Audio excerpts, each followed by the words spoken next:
I'm scarred for life, but I'm set for life, and I'm set for life, but I'm scarred for life, and I'm coming at you. I'm fucking crazy. I'm fucking psycho, fucking insane.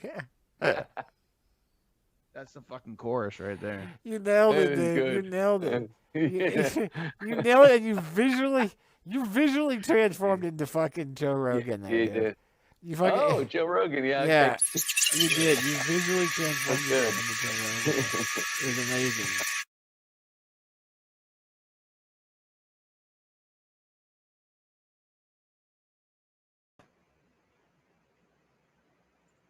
Hello, everybody. We are here. We are live in the big room. Welcome.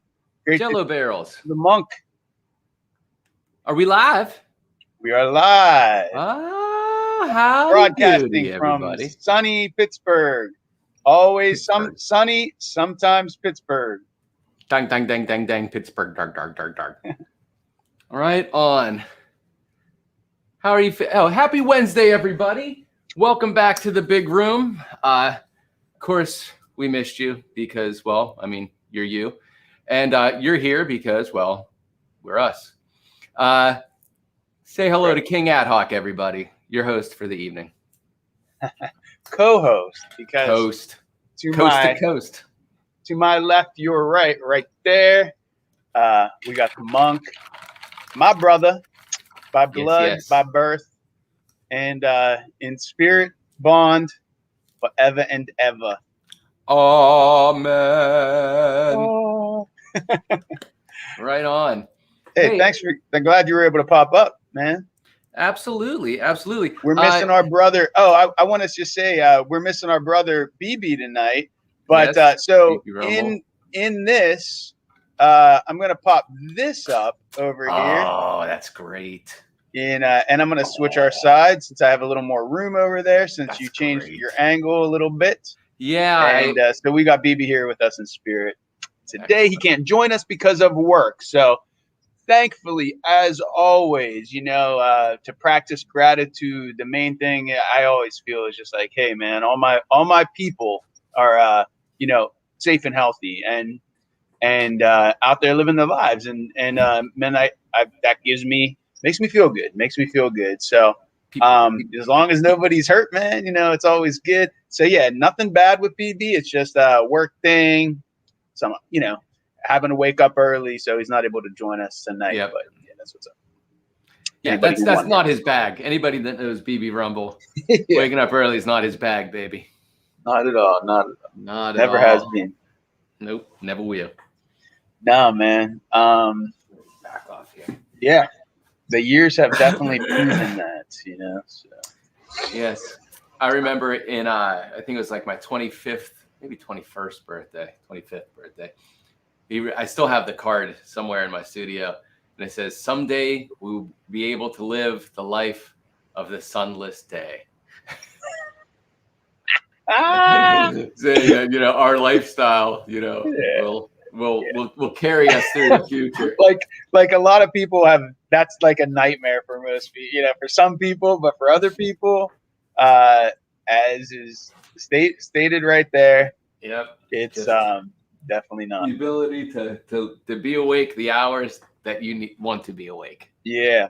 Instead of somebody forcing you to crave that is so vampire. It's such a vampire-esque statement, Yes.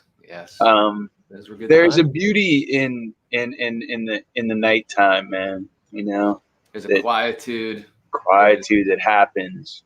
The stars are pinholes in the curtain of night. Yeah, I mean, whether you stay up late enough in the morning to experience it, or you wake up early enough in the morning, you can get it either way. But it's that quietude, that there's just a peace that's amazing. It's weird. It's weird to have that experience, There was a time living in the big room after college. where that's pretty much what our life was like for a hot minute there, where my studio was in the basement, underneath the big room, putting those vibes up. And in that place that we talked about last week, you know, where all the old parties were held, you know, all the elders would party in the basement there. Yeah. And that became my art studio. And then, BB and I would stay up to see the dawn and close all the blinds, shut it down, the TV always running. And we would wake up probably, you know, between 3 and 4:30 in the afternoon and do it again. Wow. It was a pretty magical time to have the ability to do that in your 20s. You know what I mean? Like, yeah. I mean, I didn't have two pennies to rub together, but I had freedom, you know? Freedom. I took that as years of college in a way. You know what I mean?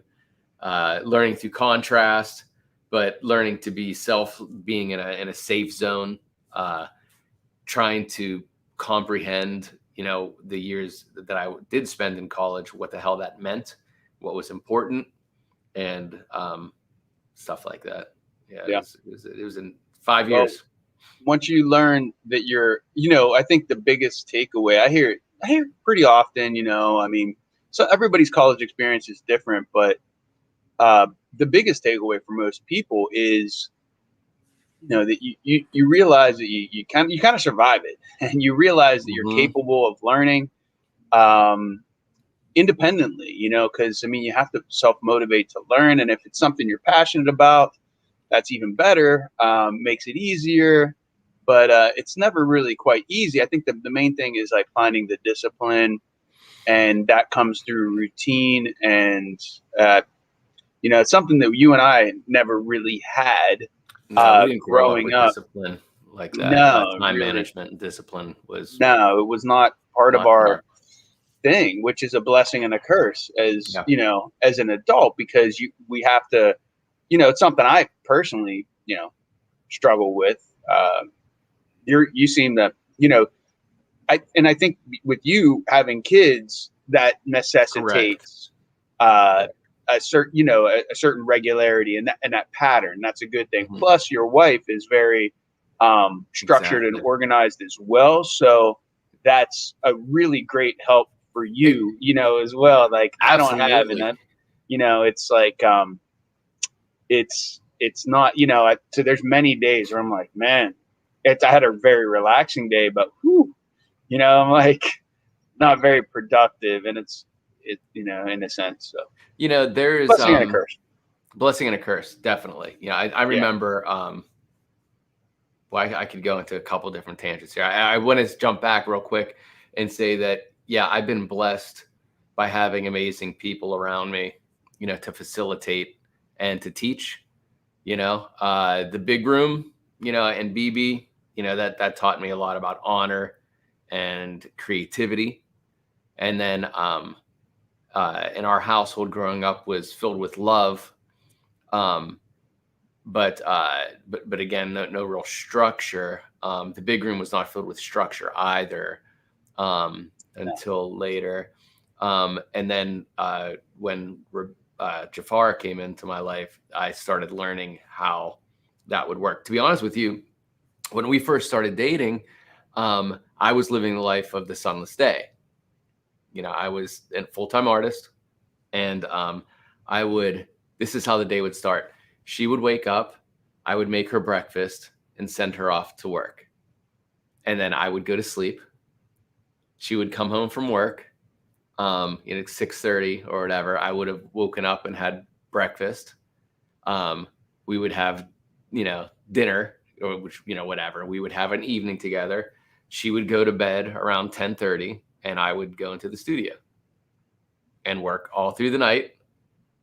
And then again, you know, I would still be awake, and she would wake up in the morning, and I'd make her breakfast and send her off to work. And that was actually, you know, an interesting time. I was so happy. I remember being so happy for you too, get into Pittsburgh to, to have the networking possibilities. And, nowadays we take this for granted because we don't, but I think the next generation is just like, oh, you had the internet to connect with people, didn't you? And it's like, no, we didn't. Like that didn't exist yet. You literally had to physically be in a location to meet other like-minded people and get those gallery opportunities. And, the art world's tough and interesting as it is, but that time I was so happy for you. And also it was awesome because Bryant that guy was, I almost don't want to say his other name now to relate the two. Yeah. But he was a benefactor to you. BB the benefactor, right? In a sense. Yes. In a sense. In a sense, you guys were kind of roommates. You somehow were able to split rent.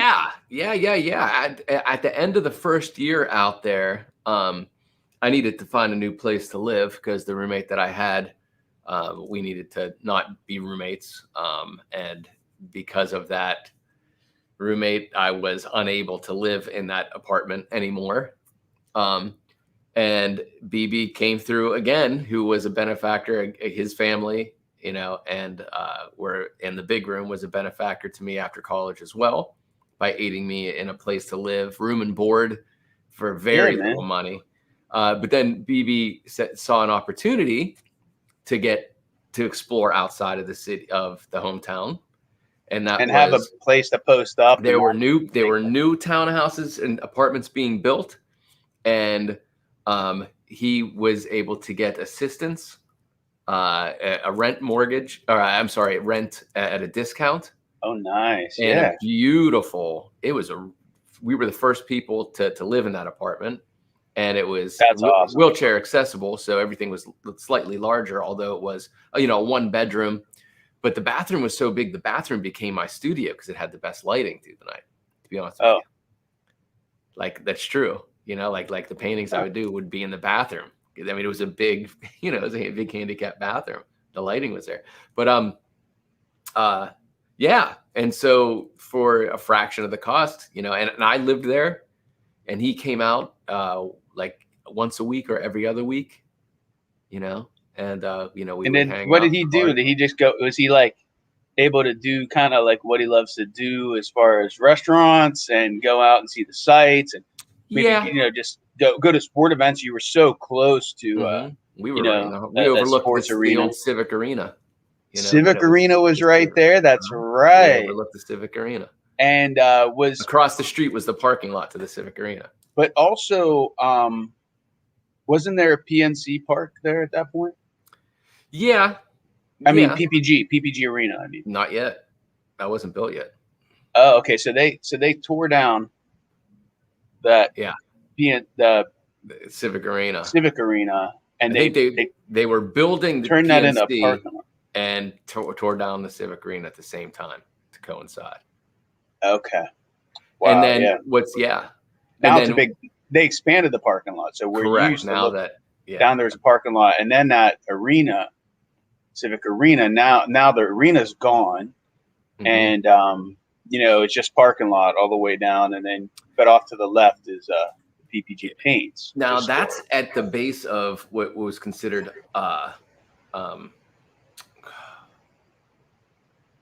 you're trying to think of a street name? No, Homestead. Well, Crawford. We lived on Crawford Street. Now in Crawford Square. Yeah, that's Square. Lower Hill. Crawford Street. Yeah, the Hill District. Now the Hill District and where the Civic Arena ended up getting built, that was a predominant black neighborhood, and it was a self-sufficient neighborhood. It was wealthy black. All encompassed. They were, they had their own, it was still a lot of segregation, but that's where, black lawyers and doctors and, you had that was the black neighborhood, and the city, we're going to put an arena here. Yeah. And they destroyed the black neighborhood. And like, it was the jazz hub. Like everybody played at the Crawford Grill back in the day. Everybody came through. And we had a chance to hang out there, once or twice. Wow. But no longer there. Nope. no. Huh. But you'd think yeah. that they still have the middle hill and the upper hill, and the upper hill is still in disrepair. You know, uptown. the middle it's hill amazing. just got It's an still infusion. right there. It's right there by downtown, and yet it's a great location. It's just it's a strange thing, man. It's a strange thing. To think about why segregation happens in this day and age, and a lot of it's self-segregation, because when you see it in every big city, they name it after the ethnicity. Like, go to New York, go to LA, you got Chinatown, you got you got Koreatown. Right. They're not the same place. And the people that live, that work there, you want to always be close to where you work. So the businesses do represent the ethnicities. And the people that live there represent those ethnicities. And it's the same, it's the same. People identify with a certain culture, have a certain background. I mean, it makes a lot of sense, but unfortunately, it does lead to a lot of echo chamber conversations, and a lot of, perpetuation of this us and versus them type of mentality, rather than, it's the other, I agree with that. But in the same vein, it's a fine line between preserving culture and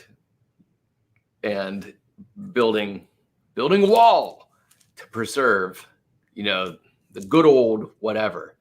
You're in Little Korea, but so you're preserving, your culture that came across the water, and whatnot.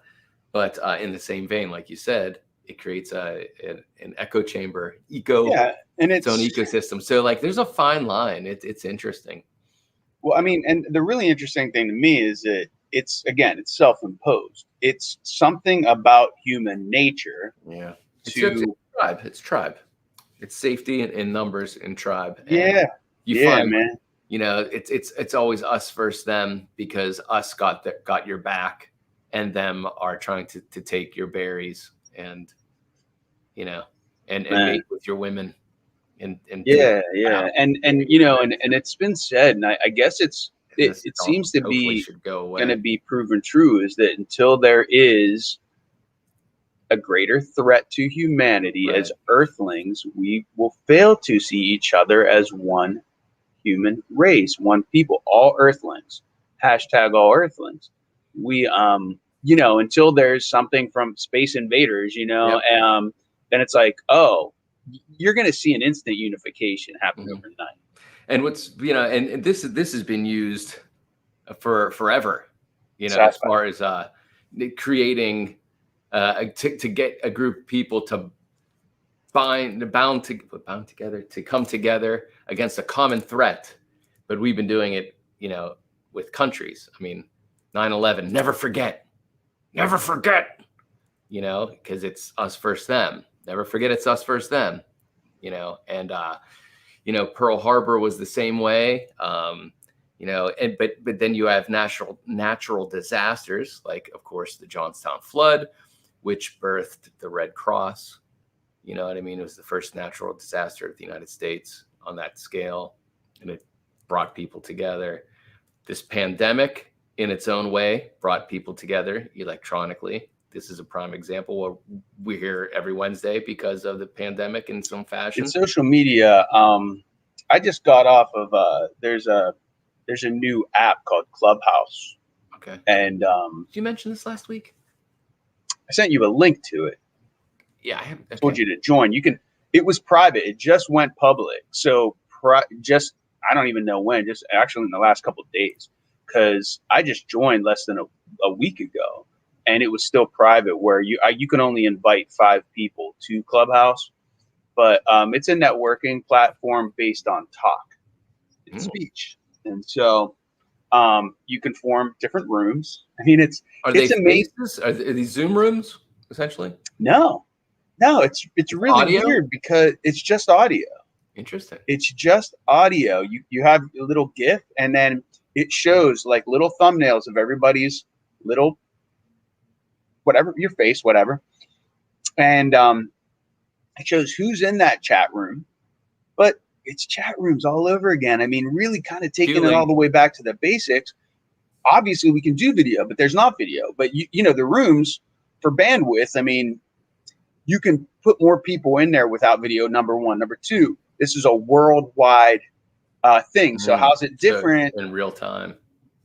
Yeah, like they put in moderators that are, you know, either voted in or self-appointed within the room, whoever creates it, and then they try to keep that room open like 24 hours a day. Wow. So when you create it, it's like this is like Q-Link back in the day. You would create rooms, and you would need to have X amount of people in there, otherwise the room would disappear. Yeah, exactly. And you know, you always need that moderator, that host to keep it going and stay in the room and say, you know, and kind of monitor the flow. But there's not a lot of rules. Like you would think like there would be like I think it might evolve. I think one of the things like I would suggest is then to have like a, you know, when a moderator can give you like some type of visual reference of like 2 minutes so that the conversation keeps moving. You know, it's like you have 2 minutes, but it's completely open. They're like, okay, they'll introduce, okay, who's next to speak. And like I was just in a room for like you know, entrepreneurs, you know, tech startups, right? Or just entrepreneurs and startups like that. So people all over the world that identify with that as that, and you know, regardless of boundary, world boundary, country boundary, and of course gender and cultural identity. None of that matters. You know, you get in the gender room identity, and you can talk, identity. And you're just, and then but you have a little profile that you set up that what you're interested in, and then, you know, and that helps the moderator see what you're interested in. And then when they leave, the moderator has been, I've noticed, like, you know, just popping in these rooms a few times, the way that they're like, all right, thanks Adam, or, you know, whatever. And then they'll be like, you know, you can connect with him here, you know, on his LinkedIn, make sure to follow him. You can see this is what he's about. And they'll read like stuff, whatever you wrote. Oh, and this is so there is like a room MC. Yeah. Fascinating. Yeah, those are the moderators. Right. Like the moderators are like, yeah, more like an MC. Yeah, like they're not just there to. Well, it's like a debate. They're like a debate moderator in a way too. You know what I mean? Way, yeah, like somebody who has the mic. They control whose mic is turned on and off. Oh, fascinating. And if you want to speak, you flash your mic button, and then they're able to see who's flashing their mic. And to be able to speak, there's a little hand, and you tap that and kind of put your hand up, letting them know that you want to speak. But if they don't, then if they once you speak, you're like in the room. So they have the room divided into like people that are observers and then people that are speakers. So once you speak, you're in this speaker bracket, and then you have an on and off mic, and you can turn your mic on and off by yourself, but the moderator can also mute your mic, right? So yeah, it's kind of like in here, you know, like yeah. I can mute your mic there, right there. But yeah, but yeah. So I don't know, man. It's worth checking out. There's different groups, but I think this is a good. I think it's a pretty cool forum, man. Like it's nice to hear other people talk that are interested in certain things, and then just try to find synergies. And like I popped in and said, you know, just offered some like advice to a couple people that, you know, I listen to what they're about, and then say, hey, check this out. This might be helpful to you. And, you know, and I've given them advice of like, hey, you're looking for funding. Here's a place, you know, that we're using. And if you don't know about it, like, here it is, like, check it out, write it down, you know, I name it. And this sounds you know, really interesting. I'd like to see what topics they have, because it might be really healthy. Okay, so let me jump back real quick. How do I start this? Recently, I went back to work, you know, Mondays and Tuesdays, and I've been having a really great time with it. Actually, the people that are on this production, some of them are new to me, and some I've been around a bit, but we're all kind of learning each other and having conversations, and they're very across the gambit as far as they're all kind of outsiders. They're all kind of very artsy, you know what I mean? And very kind of like, you know, crusty punk, but like not, you know what I mean? Like all very, very subculture backgrounds. I kid you not, like this crew is all subculture background. They have some interest in music, some interest in reading and philosophy, cinema, obviously, just fascinating. But until recently, I would I have categorized myself as one that I don't like going out in public and having to talk, having to small chat. Do you know what I mean? And fill dead airspace, like whatever. Unless I'm in a room of like minds. And then, boy, I'm a chatty catty. Like, but if I go to an art opening, you know what I mean? I love it. I feel like I have carte blanche to speak whatever the hell I want to. You know what I mean? Because I'm in a room about the creative mind. Yeah. And so I can get into philosophy, I can get into science, I can get into emotional poetry, and it's a safe zone. But if I'm at a sporting event or a sports bar, I really don't feel like I could talk about those subjects openly, and I close a portion of my mind off. And so going back to work where I'm with these people for between 10 and 12 hours a day, I've been having wonderful conversations because I feel like not only have I grown in confidence, you know, to speak my mind wherever I am ish, but I know that I'm with the odd ones out, you know what I mean? And so we're churning conversations.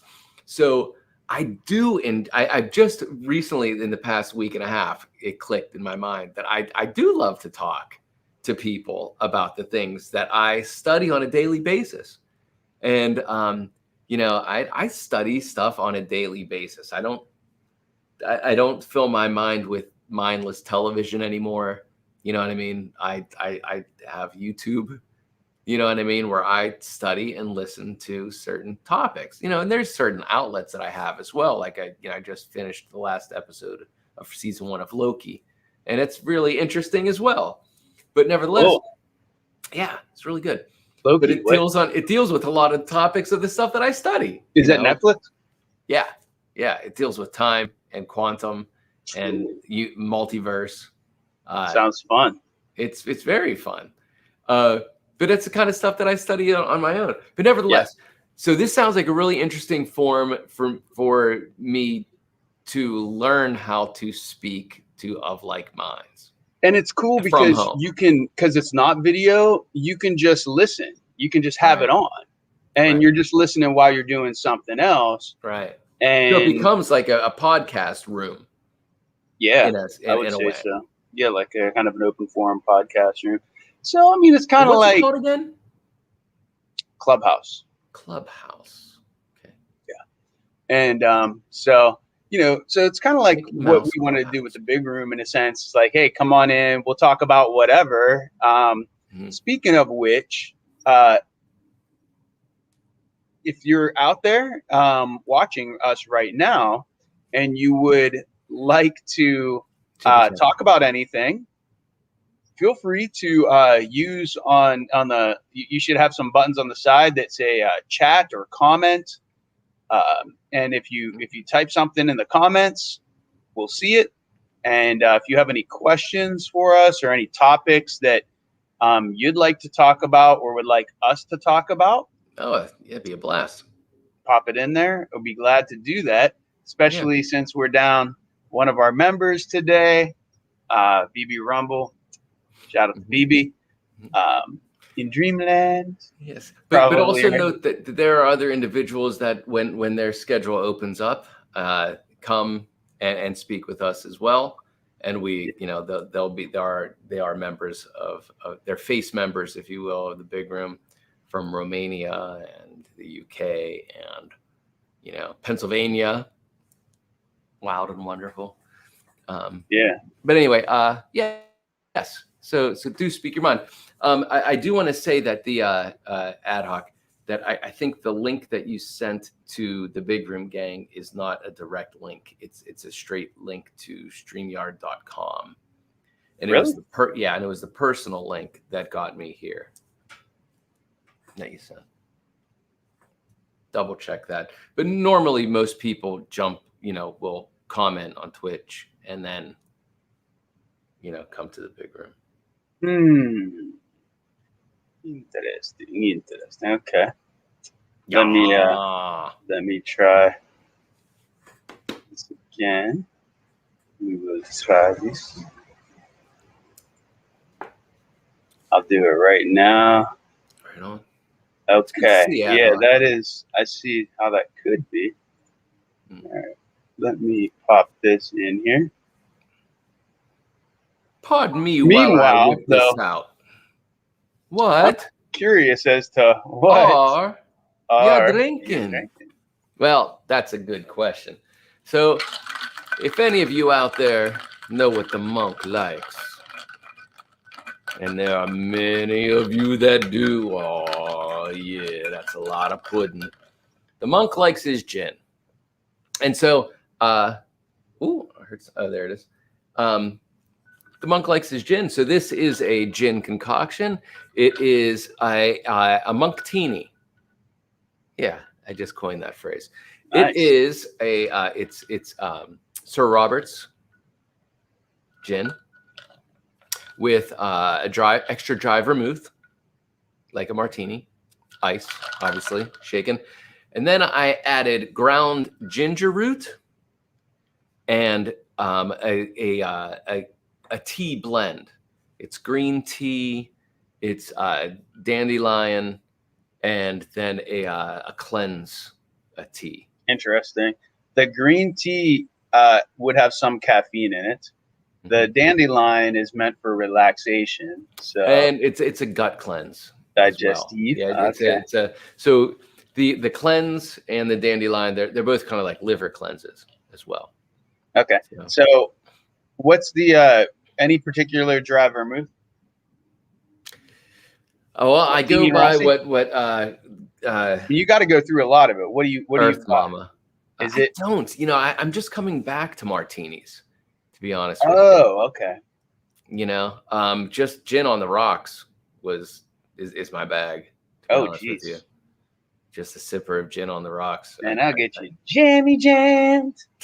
It depends how you drink it. What's funny is like martinis gets me more jammed because it's not as potent of a flavor. It's watered down, you know what I mean? It has all this other stuff, so I drink it. Yeah. And when you water it down, it's easier to drink, or especially when you start mixing some sweeteners into it. Yeah, you're drink in danger land. Right. You don't sip it, you drink it. And then because you're taking bigger because it's not as bitter, it takes away that twice as bitter as salt.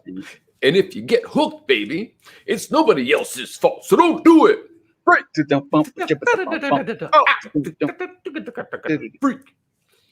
So yeah, man, that makes sense. And I think so. If you're curious as to what I am drinking, you drinking Adhawk? I'm drinking something that is definitely meant to be sipped. Huh? Oh, beautiful! 12 beautiful years. Box. Gosh, yeah, it's a beautiful box. It is, isn't it? I love a beautiful box. I got one of these for. I got one of these. Look at that interesting inside the silver, that weave, that infinity weave. It's nice. Oh yeah. Mm-hmm. Yeah, so I bought one of these for and for BB for his birthday. But I put an ice rock in here, and as the ice rock melts, the water will float to the top generally, and you can sip that type of meniscus off of it, but it does dilute it, and it's more because you're right, it becomes more dangerous because you can take bigger sips because it's not as throat punchy. Mm-hmm. And so I think a lot of people that do drink scotch or any type of, whiskey or Irish whiskey, if you like it chilled, then it's best to get something that's like a stainless steel or something that'll, that won't melt into the glass, so that you do maintain like that sipability, right, instead of the gulpability. Yeah. Danger zone. But yeah, really, you just want to put like 3 drops of water in this. Is like the ice that's in here, I diluted it way too much, which is fine. I mean, it's cold, but I would stand. I think I am gonna pick me up a couple of those. Something I could put in there that chills it, but doesn't dilute they it have before. those kind of like an ice pack essentially that you drop into your drink. Mm-hmm. Yeah. We have ones that are like made out of stone, right? But that stainless steel ones seem like they that's get what you're pretty saying. cold. Not You the put it in stainless steel cup. Yeah, like the size of like right. dice. Yeah. You put it in the freezer, and they get cold enough to chill it a little bit. It's not going to do the same as ice. But speaking of dice, you shared from Instagram with me, Pittsburgh Dad. Oh yeah, playing Dungeons and Dragons. Yeah, I mean, it wasn't that funny. It never really is, but no, it's local humor. It is, but there are a couple things that actually I did laugh out loud. Yeah. And the one was about there's so many. Why are there so many dice when you're talking about elves or something like that? It's so many. Look at all these dice. Get so many dice just to talk about elves. I like this little gaming setup too. It was legit, man. I mean, he had the old time figurines, which I couldn't see that. We remember from our childhood. So it was just cool to see that out, Yeah. I was like, oh man, and I totally I don't watch that regularly at all. It just somehow the algorithm knew that I was interested in D&D somehow, and it popped up on my radar. I mean, it's amazing. And I don't. It's like we don't play D&D very often, ever. Ever. I haven't played it in years. Interested in it. I have looked things up on on Google and YouTube with it, within 2021 for sure. Trying to egg on our old wizard beard to DM around, and I have found there's a couple places. Actually, it was almost my birthday gift to him. I was going to bring out a module that is a 2-hour module from start to finish. Which, wow, that'd be a fun Wednesday. Yeah, it'd be so fun. I mean, you roll roll up your characters, and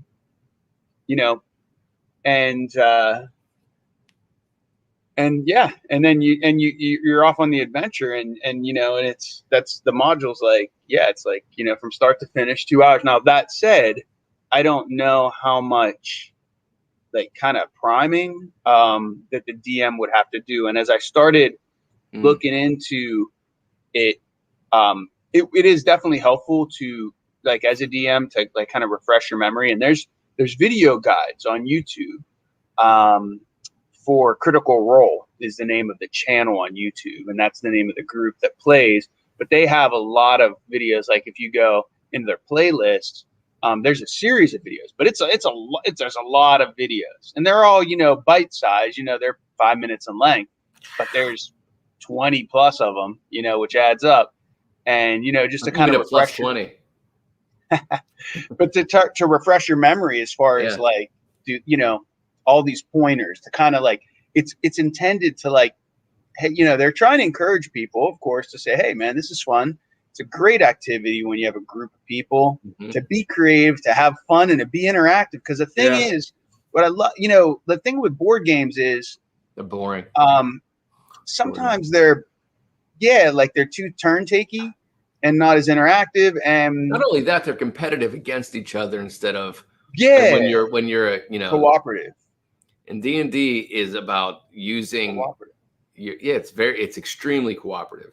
And looking at everybody's assets and anything that their downfalls, filling it in because you're on the same campaign, you're at the same team. Yeah, it's great. And there's a huge you have to have a good storytelling. The biggest one of the assets that you need to have as a DM is creativity and storytelling. Right. Which, Brian, Yeah. I mean, yeah. Yes. BB, Which we had growing up. Yeah. I mean, we always got to do the player, acting, the play acting as our characters. And, but, he got to be character and DM and was able to, pull that off between those, man. He was able to pull that off, being impartial and knowing the choices. I mean, that's man, yeah. I know. He was able to include himself in the adventure, but still lead the adventure and not give away things. And I remember him saying one time, it was like, what kept him, what gave him the ability, or what I wish he was here to say it. The power.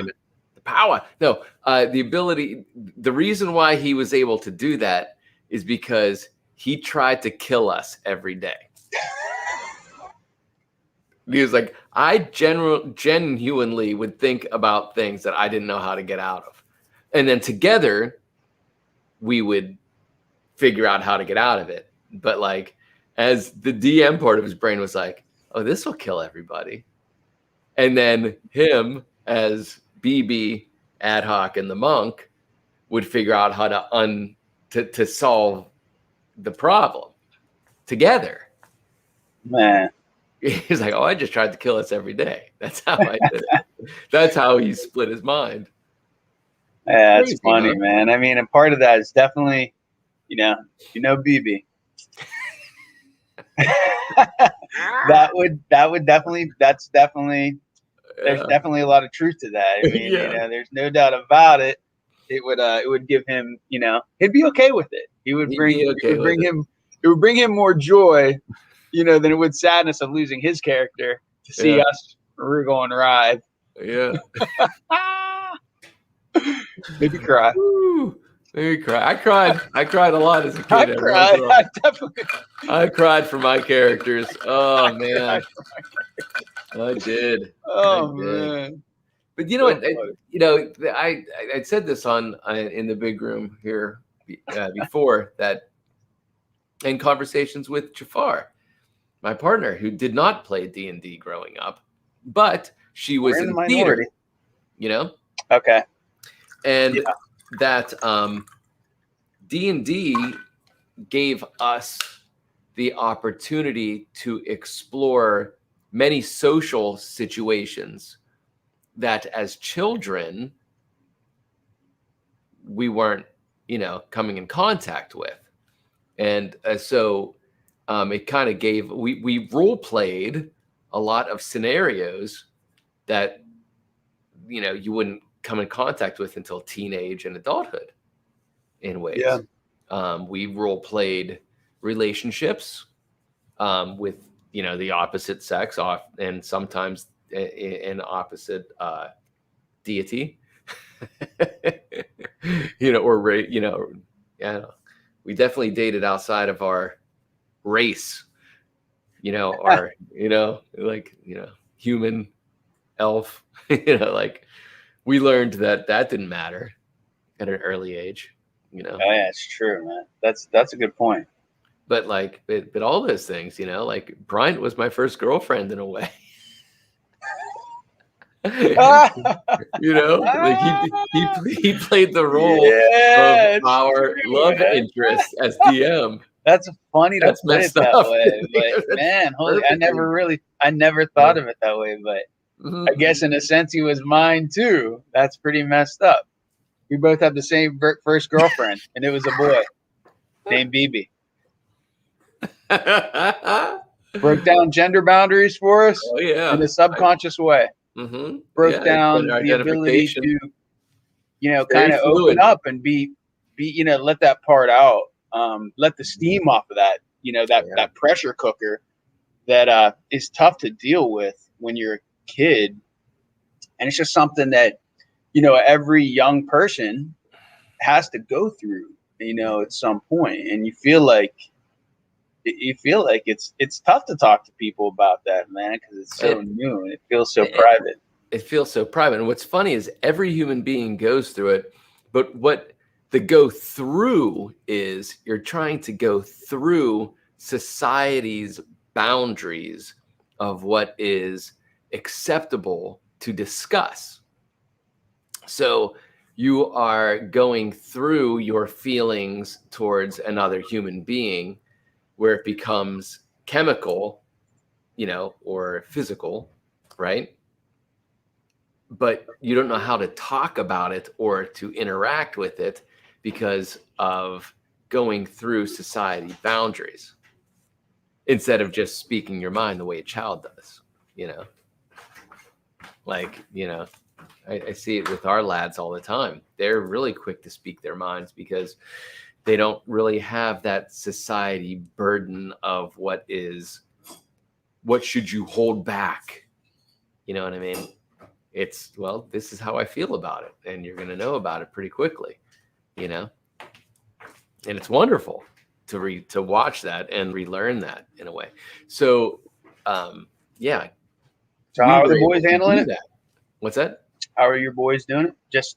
They have each they're other, awesome. which you and I had each other too. Yeah. They're awesome. That, but we also had BB, Yeah. So. Yeah. But we all went through these things together. Our lads are almost the same age difference between Adhawk and myself. And so during lockdown time, they've had each other. You know what I mean? They play with each other on a daily basis. And lately, they've been role-playing through an online platform called Roblox. And through Roblox, they take on different characters. And even in Roblox, there are different acting scenarios where there's like a little a cinema or a play, and different people from all across the world. Really? Yeah. Will take on this role. Sweet. Yeah. And do these role-playing things. Fallon loves to, there's another one that he likes to do like municipal kind of stuff where he'll be an EMT, you know what I mean? And or a police officer or something like that, and do these games, you know what I mean? Where it's interactive, it's free reign mapping, Oh man, wow, really? And all this stuff, yeah. So they're doing all these things, kind of. And I was telling him the other day, it's like, man, we played Dungeons and Dragons. Next time I'm over, man, I want to have them. I want them to show that to me, man. Oh, I'm definitely curious. Yeah, it's really cool, man. I think. But let me jump back real quick. Let me stay on this real quick. As far as our kids go, they don't. Balin, I think, gender identifies more than Fen does. You know what I mean? Where Fen is like, why do I have to pick a gender? That's bullshit. You know what I mean? Because it's not about sexuality at that age. It's just about, well, if I say I'm a dude and I'm not really into sports or highly competitive, that seems to be what boys are doing. And then girls are more interested in, having, hugging friendships and creating together. And I really like that.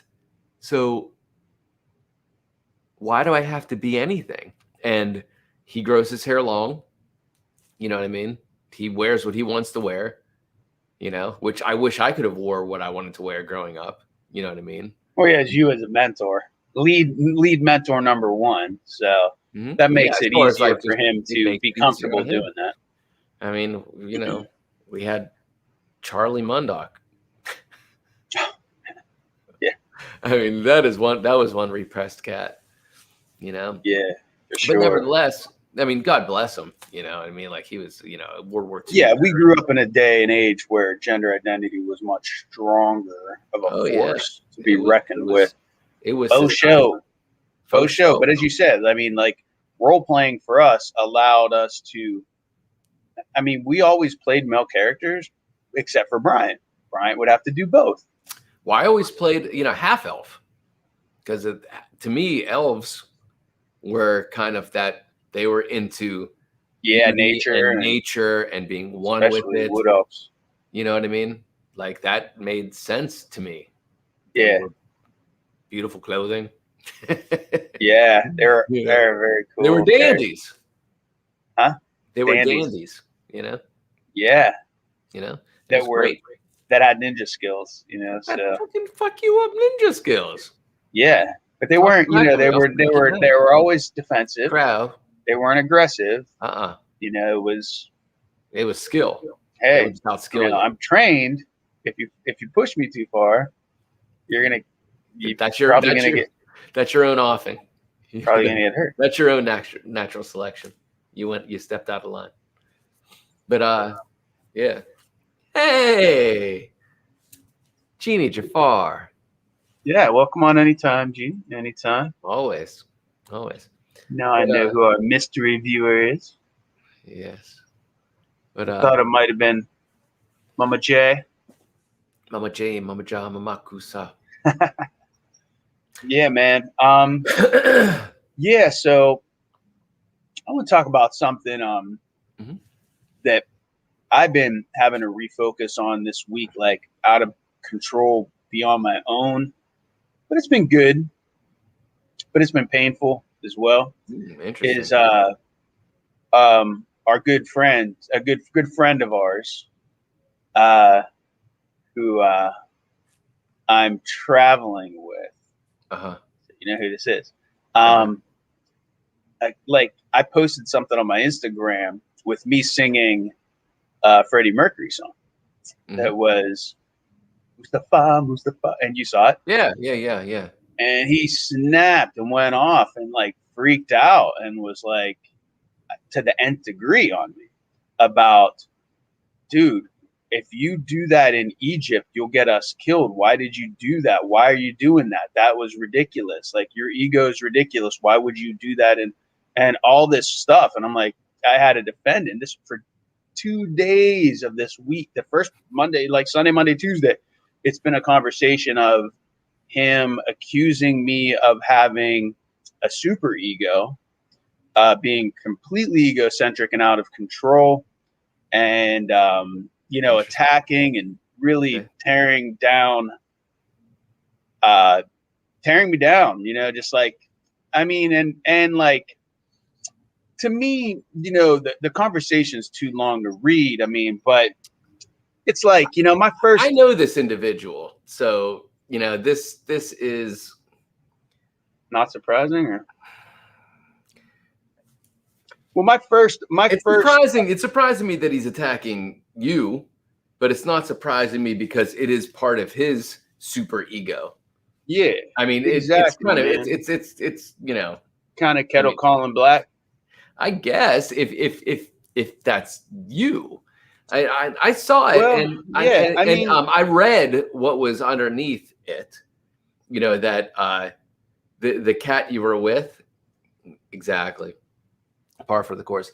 The cat you were with has an odd sense of humor, and the fact that he told the members of the restaurant, and you were the only people in this restaurant. Yeah, and it's just that you were a country music singer from Canada. Yeah, like a famous country, famous. So it put you on the spot to sing for this person, and she asked, and then I was like, dude, she was like, oh, will you sing something for me? And, if I'm confident in anything, in fact, I'm confident in certain things, you know what I mean? As you just develop certain skills, confidence comes with it because you know what you're capable of. Right. And where I know I'm capable, one of the most things I'm capable of, I think, is singing, it's something I've definitely put in way more than 10,000 hours in. Way more than 100,000 hours in every genre, every form, and I'm very capable. And am I cocky at it? I mean, it's one of those things where it's like, take that out of your mind, the cockiness or the ego. Like I'm really curious to what I know, and I'm kind of curious to what he said because, I mean, dude, that is his world. Yeah, I almost want to invite him on this show to discuss it openly. And if Brian would have been here, I would have loved to have that. You definitely need an intelligent moderator. You know what I mean? So it doesn't get emotional. But I mean, the thing is like this though. Hold on 1 second. As an outsider, I'm going to guess that he was afraid you were offending them. Period. Correct. Yes, that was the first thing he said. You are mocking everything them. And else I said, dude, that's just the opposite. Right. In fact, I was like, you weren't there. The song's been there several times. He knows them. Second of all, he's Muslim. Third of all, he loves Queen and loves that song. I was put on the spot, and that was the first thing that came to my mind because I love that song too. I know he loves it. Didn't offend him as a Muslim. Why wouldn't I sing it? I mean, the person who sang it was raised Muslim. So I did a really as accurate as I could of Freddie Mercury. So I'm like, Zoolander, not Zoolander. Yeah, and we're not in Egypt. I mean, but his thing is like, I guess that if you did that in Egypt, it would put somebody might take offense to it the same way he has. But my question is, Adhawk, do you think you would walk through Egypt and sing that song to somebody? No, of course not. And and this is the thing, like, where I'm just like, dude, it's like, it's kind of painful and frustrating, but I know, through coming through all of it, it's like there's a certain things where I said, like your initial instinct when somebody you feel attacked is to attack back, to defend yourself. Fight fire with fire. But match the vibration. It's matching a vibration. And but instead I had to take pause, which I think you're really good at. Like, I always respected your ability to not just respond. And this is something that everybody can benefit from.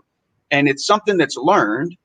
But if you're not raised by it to be able to take a pause and process it in a way instead of just react. Because if you just react, there's a fight or flight syndrome that happens. And I definitely felt attacked. And I definitely, on multiple levels and insulted and so many different things. But I said, if there's a reason that he's coming at me like this, it's obviously something that he's harbored for a long time that's kind of boiled over. It's number one. Number two, if he sees me that way, then other people, there's a good possibility other people do too. So, now I'm me, and I have, when I'm around people like you and Brian in this room, am I going to come off super overconfident and cocky? Yeah, because we've known each other our whole lives, and I know that you're like, all my faults and flaws and whatever else. But it's definitely like comfortability and overconfident are two different things. Yeah, I mean, for sure. So there was a lot of things levied at me that were unfair, that I had to defend, that were ridiculous. Like, like him saying, dude, why you shouldn't refer to yourself as a musician. It's an insult to the rest of us that are musicians. And dude, don't call yourself a producer. Ego. Dude, don't call yourself an entrepreneur. What are you calling yourself an entrepreneur for? Like, you're not there yet. And I'm like, dude, Voma exists. I put more blood, sweat, and tears in that place than you ever realized. And it's a venue. And you're insulting me as somebody who's, self-defined as a musician, because I've hosted at this point probably 1,000 different events, including many where I've hired musicians. And I've been on stage many times. So, and I was like, rate me as a singer. You don't think consider out a musician? Put me on a scale of 1 to 10. You know what I mean? He's like, oh, and so this went on. I mean, that's just the tip of the iceberg. Frail fucking ego is and the whole time accusing me of being super all of his phobia.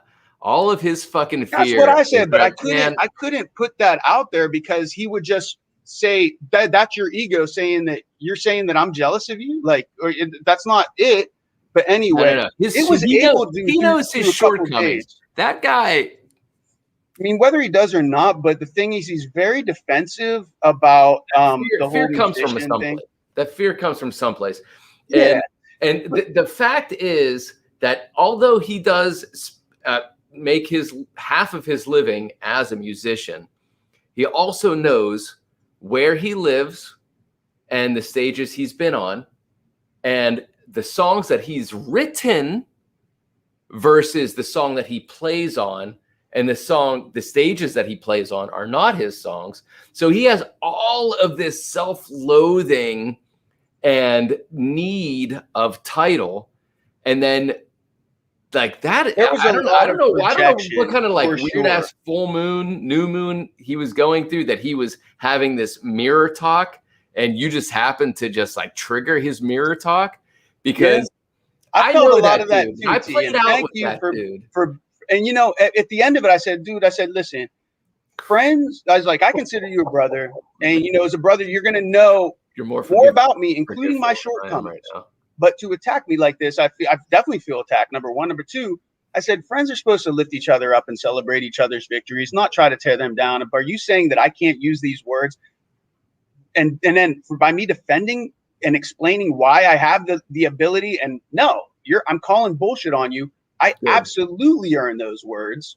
And I'm not comparing myself to you, and you shouldn't compare me to anybody else either. Comparison is but it's like joy. There's always going to be bigger fish, and I can compare you to other people that make you feel insignificant with even though you do it all the time as a musician. I said, just because I don't do it all the time doesn't mean I'm not capable of doing it. I choose not to do it.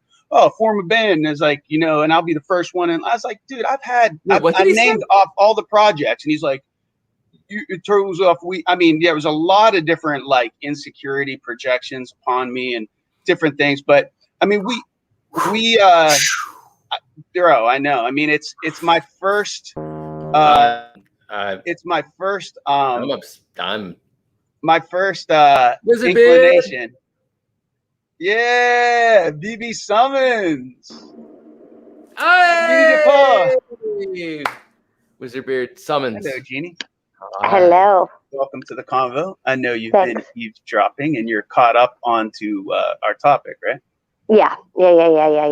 And and everything that you guys have been talking about. Boy, I can't get myself lined up here. Is that better? Is there anything you'd like to add since I brought you in? Or? Well, you don't have to. I don't know the individual as deeply as you guys do. I always think I'm so lucky because I get to know these people from an outside perspective, and I don't have all of the the inner workings of the amount of time that you guys have spent together. So also being somebody that moved around a lot growing up, you meet people and it's not like a snap judgment, but you really start to learn that people are broken down into categories. And once you learn what those categories are, it's pretty easy to find where somebody fits in a category. And they're positive categories too. There's confident, there's introvert, there's all kinds of categories. And this particular person definitely struck me as somebody that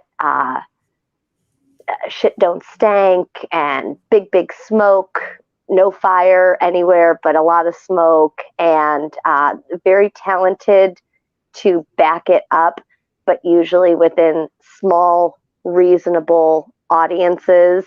And so that leads me to big fish, little pond syndrome, which I've been a part of, and the Monk's been a part of, and then we've discovered what it's like to be little fish in a big pond. And sometimes that can suck because you had it so easy a minute ago, and now you have to work really hard at it.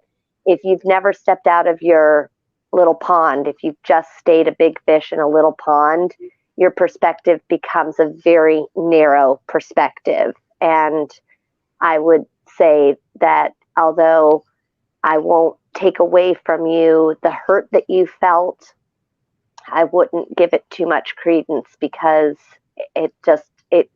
knowing the individual, it's coming from someplace inside of them. Well, and unfortunately you were the I was hoping you'd say that, and just to not to get my back, but I I don't know. I mean, I was just curious. It's something I wanted to talk about in general because here's the thing. During those things when they're going down, feel free to call. You don't have to wait till a Wednesday.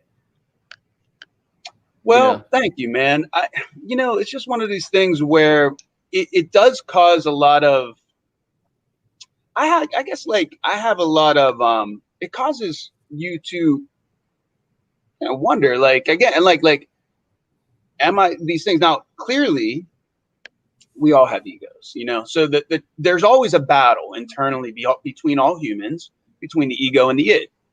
And, and the challenge is to, and I've studied enough leadership courses that was like, and I have been away from them. And I shared with both you guys today, Brendan Burchard, that I got back to. I haven't listened to anything from him all year, and I've gotten away from it. And I think that it kind of like, I feel kind of like an unstewarded ship in a sense, if and that's like, so the conversation, there's all good and bad and everything. And of course, like I said, that when you're attacked like that, there's a couple of things that happened to me, and I feel good about after coming through it, is that, you realize that person is definitely projecting, right? So there's a lot of insecurities or something like that, but you can't say that because then it'll just get twisted as well. So it's like you kind of have to. Don't you think that's what he said? Yeah, see, because you're a more intelligent, open mind who is perceiving, that was the exact standpoint that he took on you, which is fascinating. I'm so glad you didn't match it because, he was calling out all this bullshit, and you, being a king, just said, okay, well, I can't actually point out to him what he's saying is mirror talk, because it'll just fuel him more because he can't see it. It reminds me of by the mirror. Yeah. It reminds me of the time that I was getting creamed for not being all inclusive of every single person in the world, and I was being reamed for not accepting people who have different guess who that would have been from beliefs as me. And I think I'd probably guess right. But it was political in nature. This is at the march, right? Yeah. Oh, yeah. okay. I'll be right back. Yeah. I would have thought it was somebody that started with the letter J.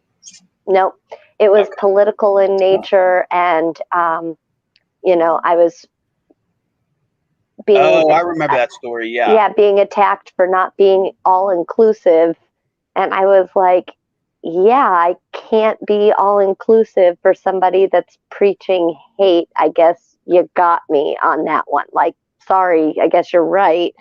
But there was a moment, I mean, I had so many times that my thumbs were on the text, like that I was like composing these like grr responses. And then I was like, no, because it's just going to get turned back around. Yeah. Yes. Yeah. Thrown in your face. And then you're going to get angrier, and you got to like let that go. Yeah. All this took place via text message too, so it gave me time. It gave me that pause, thankfully, because again, like my natural, like I can go from 0 to 100 and like pretty quick as far as like the fury goes. And it's one of those things. I got that problem too, buddy. Okay. It's because I mean, it's a lot of Irish people, stereotypically that's something they kind of brag about. Italians brag about that too. Like it's an attribute, but really it's like, isn't it kind of more of a weakness? Like I think it's more my fire sign that makes me just like, that's why I say I'm a passionate person. It's why I'm loud and why I'm gregarious. And it's why some people will look at us and again, is it, if they're not that, they're like, oh, they're so outgoing. I hate them because I'm introverted. And who are they to be cocked? Like all the reasons that they tell themselves they shouldn't talk or participate, they might, in some way twist that and think that you're opposite than them, and and they don't like you just because you have that ability and they don't, or whatever. And I don't know, man. It's definitely fascinating. It was kind of an interest, like a fascinating character study, and it was, even though it's like, it's it feels hurtful. But I said at the same time, it's like, I admitted, I was like, you have to admit certain things about yourself. It's like, dude, yeah, you're right. I'm very egocentric. But at the same time, like, I'm not, I like everything that I do, like, I don't try to hurt other people. I don't try to put anybody down. If I was hateful or really egocentric, I wouldn't try to be building the company that I'm trying to be building. I wouldn't have built a company that I had been part of, for the last decade in Johnstown. That wouldn't, well, there's I two would things. work in gas and oil industry and Yeah. destroying the world and be like, fuck it, as long as I get mine. And Yep. I'd be a Trump supporter. Like, so I'm not that. So how could you say Well, that two I'm things. like that? It's just, Two things. I knew it was bullshit. The monk and I have discussed in the past. We've discussed confidence versus pride, right? So our particular Christian religion teaches us not to be pride-filled, right? So then there's a guilt that happens when you paint a painting or you sing a song or you perform on stage and you think to yourself, God damn, I nailed that. Like, I nailed that. And then you're like, I'm not supposed to say that. And so then you start to retract that, and it affects your art and it affects your relationships. You can go into that further if you like. So we've discussed the idea of balancing out being proud of yourself, and that there has to be some pride in yourself in order to boost your confidence, in order for you to better be able to produce the thing that you produce that makes the world better. The second thing is that makes you one. Let me just say real quick, when you are at that flow where you're like, damn, I nailed it. Damn, that felt good. That is the union of you with the God, the source, etc. Right. And so, and they were trying to keep you away from that. And in an organized religion, that's only for the priests and the religious, those who wear the garments. Okay, go ahead, Jeannie. The second thing is, when you were saying that, yes, you're an egocentric person, let's also take into account your current scenario. Do you have anyone that you have to take care of besides yourself at this moment in your life? Right. No, like, we talked about this earlier in this. Yeah. And for a majority of your time on the planet, you've been responsible for yourself. That pretty huge. It's a very big accomplishment. It's something to be very proud of. Right out of college. If there is egocentricness that's tied into that, it is only circumstantial based on your moment in time. But when you come over to our house and you are voluntarily spending time with your nephews, are you making it all about you in that moment? Nope. You're sharing your knowledge with them. You're enjoying their conversation. You're learning from them. You want to know about the next thing. Anyone who is truly egocentric would be making it all about them in those moments. They would have no desire to actually tap into the surrounding family that they're in because they're too focused on their own ego. So egocentric has a wide variety situational definitions. And so when you're in your house, you're working on your shit and you're thinking to yourself, damn, I'm good. Sure. That's when you're allowed to be egocentric, because you're in your house working on your shit, doing your thing. But when you are social with your family, social at an event that you've put on, social at a party where you're a stranger amongst the people, you always manage to work your way into the group, which means you've removed your ego, and all that's left is your confidence. And some people some people are off-put by confidence and intimidated by confidence, and that's just their problem. It's always going to be this. I think no matter what level of, Yeah. Thank you. And another thing. I mean, I love you guys, and I mean, one of the things that it's so valuable for me to hear your input is that you're one of the few that know me warts and all, and I'll admit, like, I mean, I have plenty of, I have, and I admitted in. It's like, dude, no, you're right. I was like, I have a lot of misogyny that happens up here because of our, because of Carl. Because of jokes Veronica. that we've heard, because of Bill, Bassie, girl. I was like, this is the age that we grew up in. It was a different age, and there was also the dating that you've done. In my time frame, the dating that you've done haven't been women of substance, of their own accord, and they've been abusive in their own way, which just further puts the idea of women bad, men good. That just ingrains that even further in there. Yeah, I mean, it's not a bad good thing. It's with misogyny. What I mean is like the objectification. Sure. And and like, but I think, but a lot of that comes from like this place with this very vulnerable for me, in that when you open up yourself to somebody and to see all sides, they can abuse that.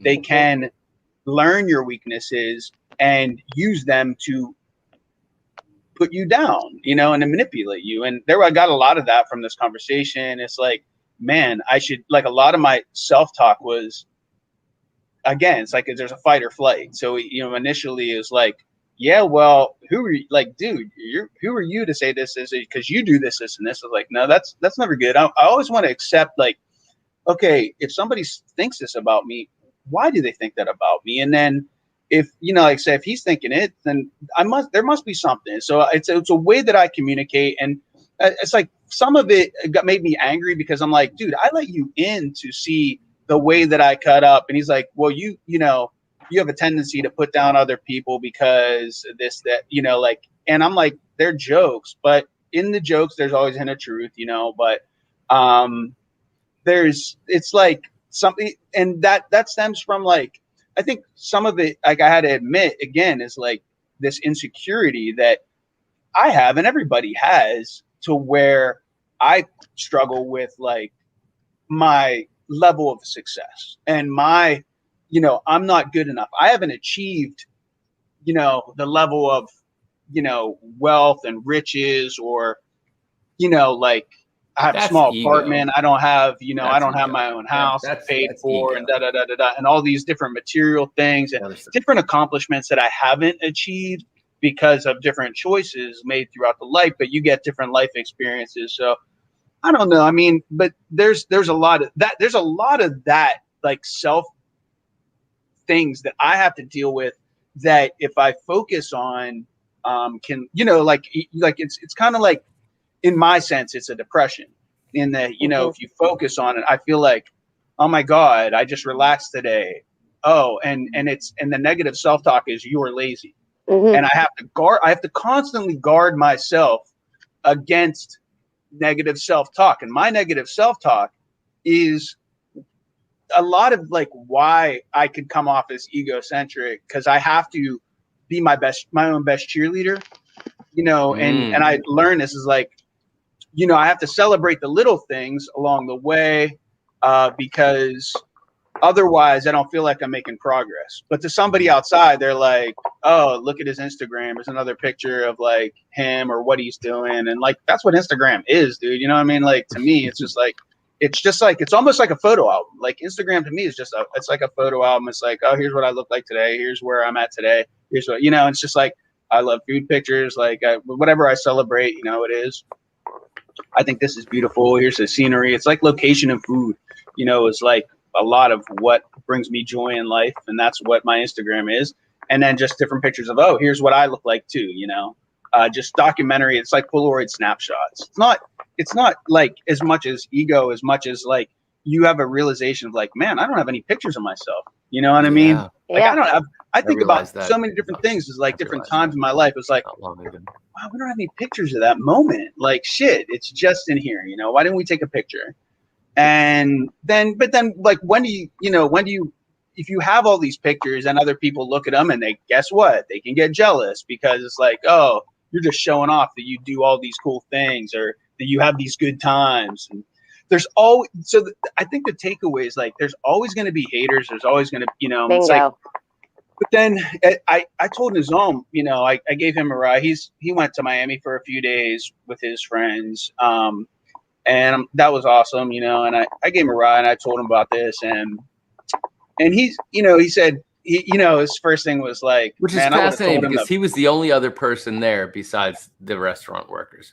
So I want to hear that. Right. Yeah. And he was like, I just wanted to point that out. He was like, man, I would have told him to F off, And I'm like, well, you have 26-year history with somebody. It's not about that. And it's like, beside that, it was like, it's a learning opportunity for me, and like, and a chance for me to kind of admit too, that I need to, I can be better. I can become a better person, and we should always strive to be the best versions of ourselves that we can be. And like what you guys were saying is like those moments where you are in the zone, where you're living in the now, those are such good times to be there. And oftentimes, like if you're an artist, like, especially like painting could be it's very solitary kind of things. It's not cut out for everybody, but for you, the monk, you somehow find a release in there and this piece by doing that. So it's healthy for you to be in those spaces and and that's your form of creation.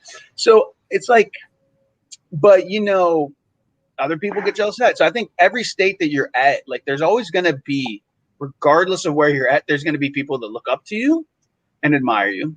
And half of those people are going to admire you. If they look up to you, half of them are going to admire you, and half of them are going to be angry at you because, like, they're out of, because they're jealousy and they're holding themselves back. And like you've been able to overcome that, and they haven't yet. Go ahead, Mom. Comparison is the thief of joy. To admire something is to acknowledge something that is that you would want for yourself. That is admiration. Yeah. In some egocentric aspects of admiration, other points of admiration is seeing somebody that does that is themselves to their fullest potential and affecting others in a positive way. That is admirable. Okay, that is something to be admired as in almost a religious aspect. That like a true religion of being somebody that is one with their world and their community and their inner self and their outer self and their higher self. But for those people, there will always be haters because they have a self-loathing of that they don't. Why is this? Why are they opening up for that act? We should be opening up for that act. We're better than they are. Comparison, thief of joy. Well, the truth of the matter is that act, they've been doing the work. Mm-hmm. They've been doing what you don't think you're capable of. And you're capable of it. And that's where the self-loathing comes in. And man, like this whole thing, again, like I'm with Nizam, like, fuck you. And the other aspect is, I know you. I know you're better than this. And the point is, you're better than this. And that's where all of this bullshit is coming from. And by the way, like reel it in, baby. And I'm not going to get into that aspect, but Adhawk, you're very the way you're handling this is very admirable. Yes, and I want to say something about the fact that you take time to have self-talk, the fact that you take time to consider what the other person is saying and where the truths and values lie within what that person is saying. Proves right there that I'm not egocentric to that degree. I mean, I am to a degree. Everybody is, but it shows maturity and it shows a willingness to grow, and it shows a willingness to grow. It shows a willingness to say to yourself, okay, so I've made it 49 years before somebody spit this in my face. Someone just spit this in my face.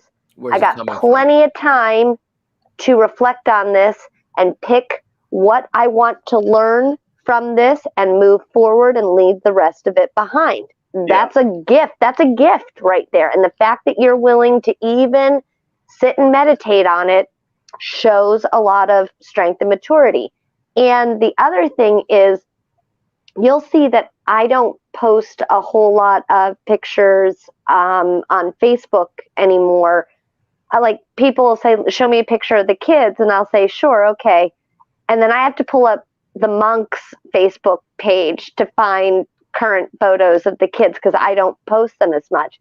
And the reason why I realized was that I got sick of feeling guilty for having a life that others desired on social media. So I'm not going to lie, we got it pretty damn good. We have a solid marriage. We have 2 awesome kids. They get along. We like them. They like us. We've got a roof over our heads. We've got food in our bellies. We've got jobs we can do that we like. We have friends and family. Like, yeah, we're living a dream, man. We're like totally in a dream world. You snap a photo and post that dream world on Facebook, and those who don't, those who are lacking, will find a way to bring you down. And it's so bizarre when it's in the form of a compliment. Oh, I saw your post the other day. Looks like another happy pic of the family. Another moment of perfect in your life. And it was like, ooh, oh boy, this is getting dark and rude and fuck you. And why are you making me feel bad? Right, for being happiness. joyful and happiness. Yeah. So because that's you guys hit it like so easy, so early. I mean, it's because they're unhappy, right? So, the conversation for me was like, this person. I know that a lot of this is projection. So like, how can I kind of, in a sense, help him through it? You know what I mean? And that might end up coming to fruition at some point. I mean, hopefully. I mean, it already has. Like, it came to resolve today. But I mean, hopefully this person is able to spend some time doing some self-reflection on their part as well. Yeah, I think so. And, I ended it was like, here's what's up. I'll admit this.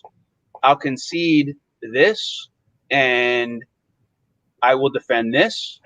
And beyond that, I will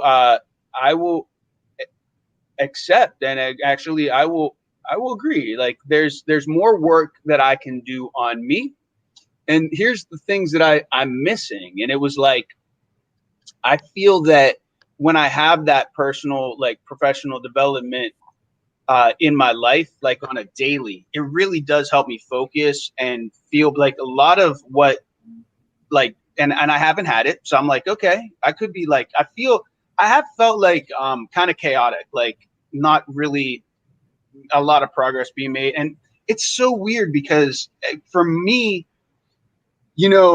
when what helps me so much with Brandon Burchard is that he talks to what is called his whole thing is about personal development for high performance seekers. So you're seeking high performance in whatever area of your life, and you want to be, you want to be the best that you can be. And and he's interviewed so many people and counseled so many people, including 2 presidents. And so his insights are invaluable and very unique. And there's a lot to be gleaned and learned from. And it puts me at peace because, one, there's a validation and a reaffirmation of, this isn't just me. This is a lot of how a lot of high performance driven individuals feel. Number one. Number two, a lot of it has to do with the idea of remembering and constantly, like, as a leader, whether it's a leader of a household, as a parent, or whether it's a leader of a company, but you're in charge of other people, is not to be results driven, because results are great. But the reason that people follow you and love you is, and want to be part of the team and love being part of the team, is because how you make them feel on a daily, and that you can celebrate together that, you know, the journey, setting you, and to be able to do that, you have to, as a leader, be able to set your ego aside and set, like, yeah, the destination's great, but remember always, like, your why, and why are you doing this? Like, you know, that you know, that your team all wants that you have a shared vision, you and talk about that, and talk about, you know, that's how you motivate people, is like understanding what motivates them, rather than just like, well, this is the result we have to get to, you know. And it's because, so anyway, but a lot of it has to do with, like, again, like, you know, being a good leader is really about being a good servant. And so it's constantly reframing this and saying, you know, when you have customers, you don't have a business unless you can make them happy. So it's about making them happy and finding that, you know, that point where servitude, like, how do you make them happy? So it's not about you, it's really flipping it and about them. And by when you do that, anyway, there's so many different stories about people that are in, you know, leadership positions, even making really good money, but they feel a lot of the same kind of anguish and, like, conflict that I do. So there's a lot of, like, oh man, I'm, you know, I don't know. It really does help me. So I started listening to that again today. And man, it made me feel so good. And I was like, man, I'm glad to have that back in my life. And the other thing is, like, sometimes, you know, when I do feel like I have too much negative self-talk, you know, coming in, and it's like, man, you didn't do this, and I, like, my brain's like putting myself down. It's like, where does this come from? A lot of high performers have this into, you know, there's a thing where a lot of people do is, like, you set the bar too low for yourself because it's achievable. But by doing that, you get this comfort zone, you know. And then when you hear this, like, a lot in the art world, it's like, well, you're in your comfort zone. Oh, sorry about that. But, you know, it's like you want to be able to challenge yourself without beating yourself up. There it is. Yeah. Oh, let's do a room reading. Like let's do a Tao reading. You're absolutely right, Adhawk. You know, I just want to do a couple things that you said, which is the reason why I think Jeannie went and grabbed the Tao, is because the Tao talked about leadership a lot, and I have a book that maybe I should lend to you for a moment. It's the Tao of Leadership. It's the Tao Te Ching written from the point of view of how it relates to leadership. Cool. And hence entrepreneurship. Yeah. And it does reiterate again and again that the force that is to be followed is not a clanging gong.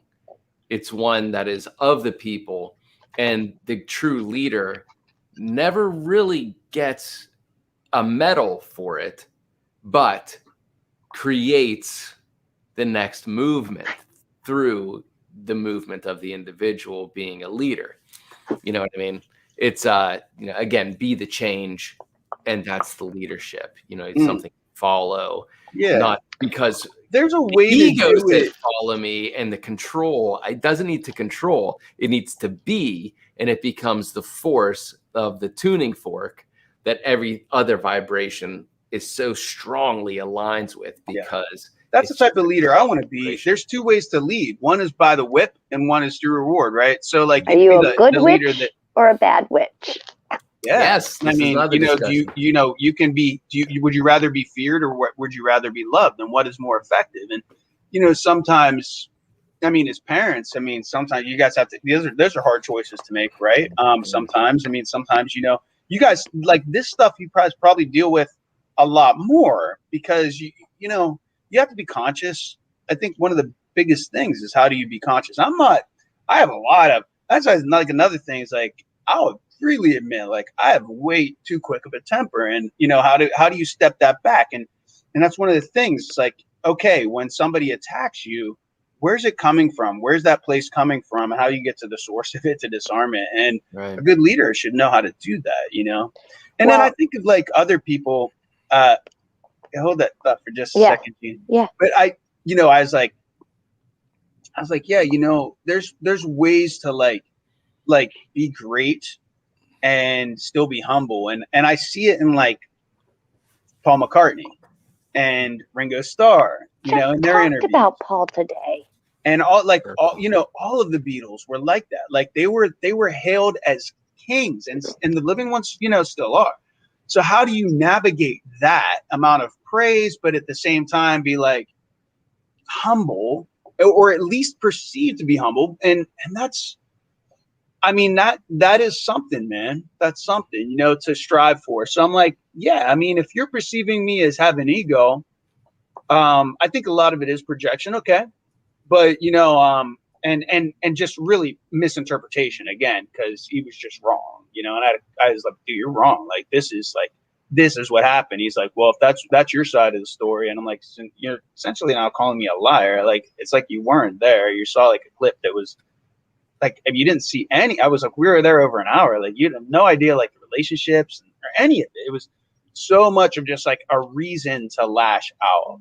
And then the other thing is, I think a lot of it came from, and you guys both might have called it, is that, I went to go see the Summer of Soul with him mid last week. And, in this, I told him, I was like, dude, this is so cool. Like, it's so cool that Q that produced that has like, he's interested in listening to a recording that I did recently, because of who I did it with, and because they're having conversations via social media.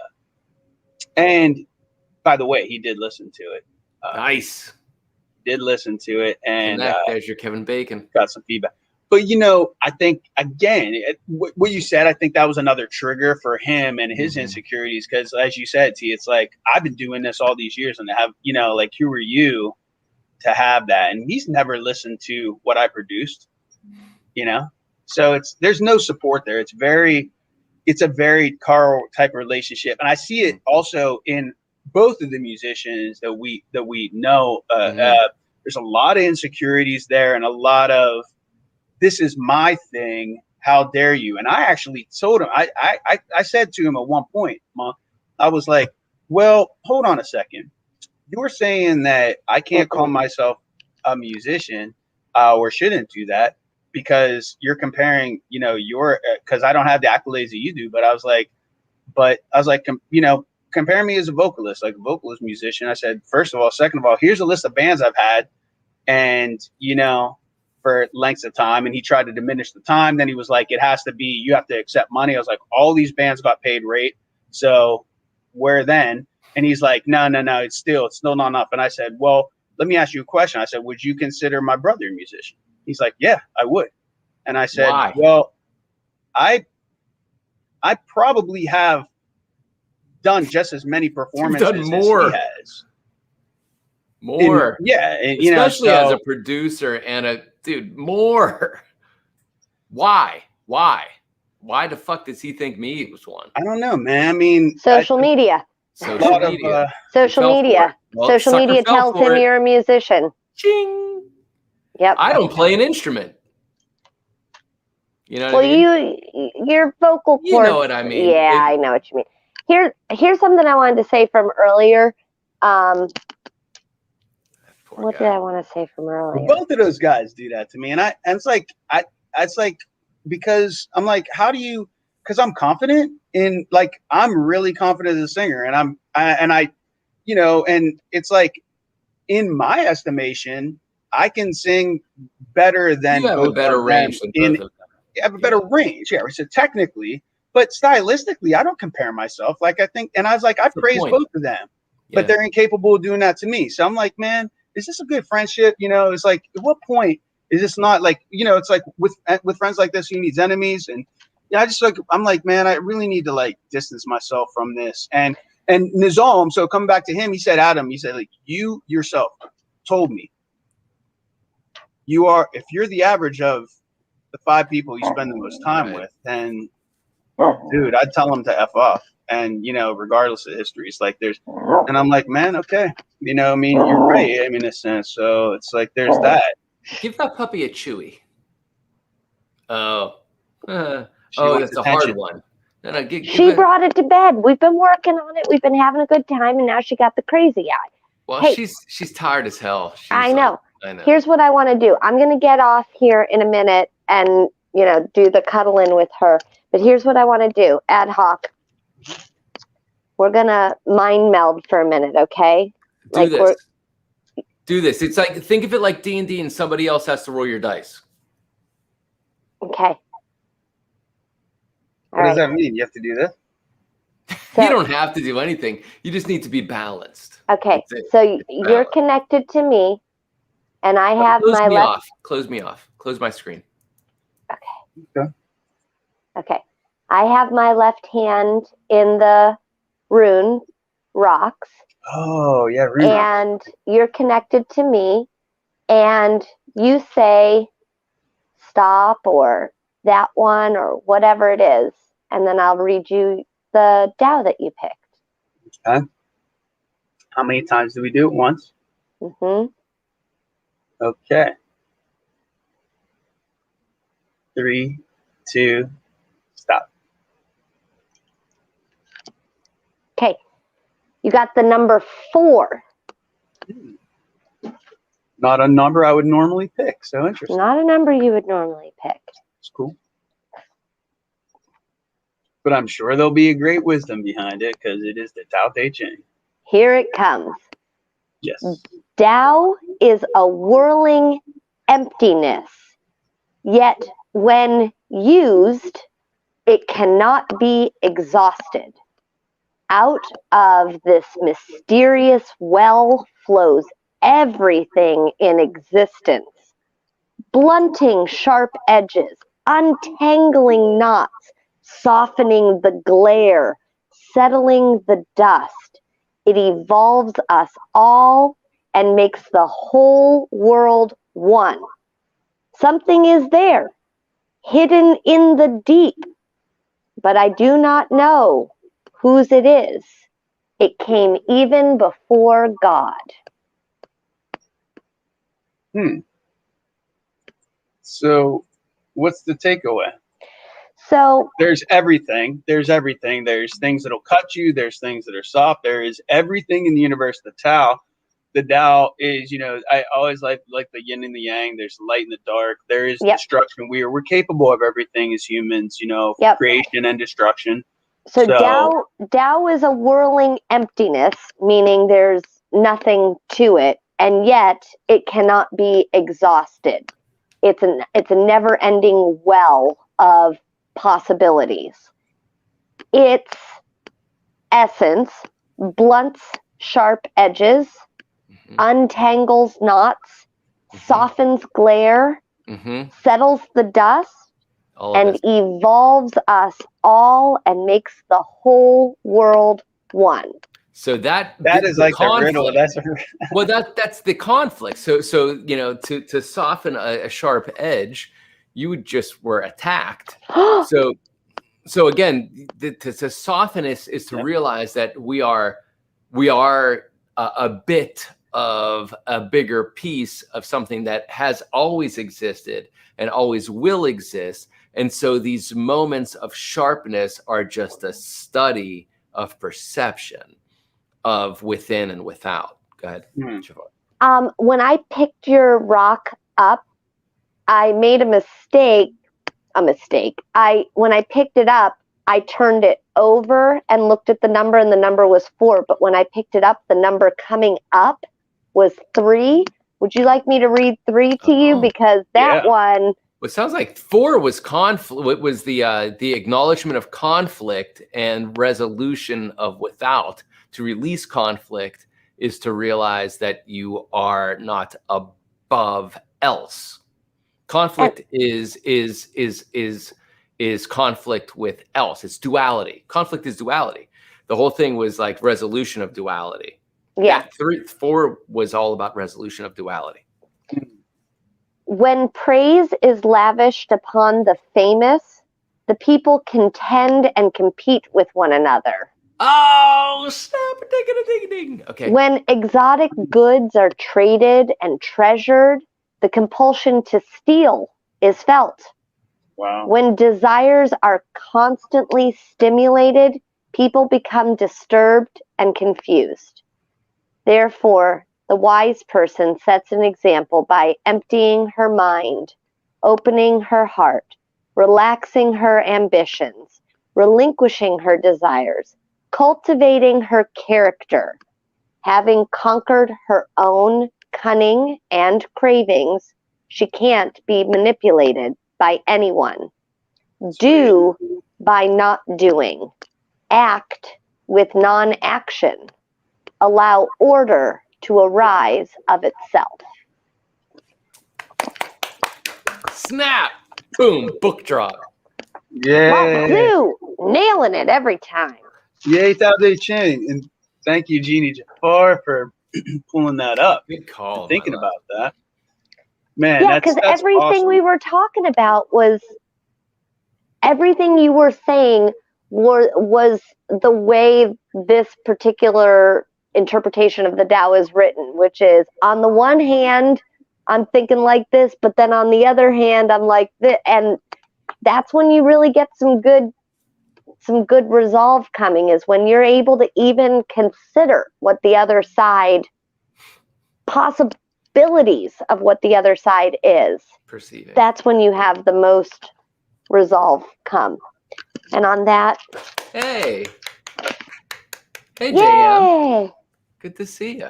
Hey, Mama J. Wow, that was wonderful. Mm-hmm.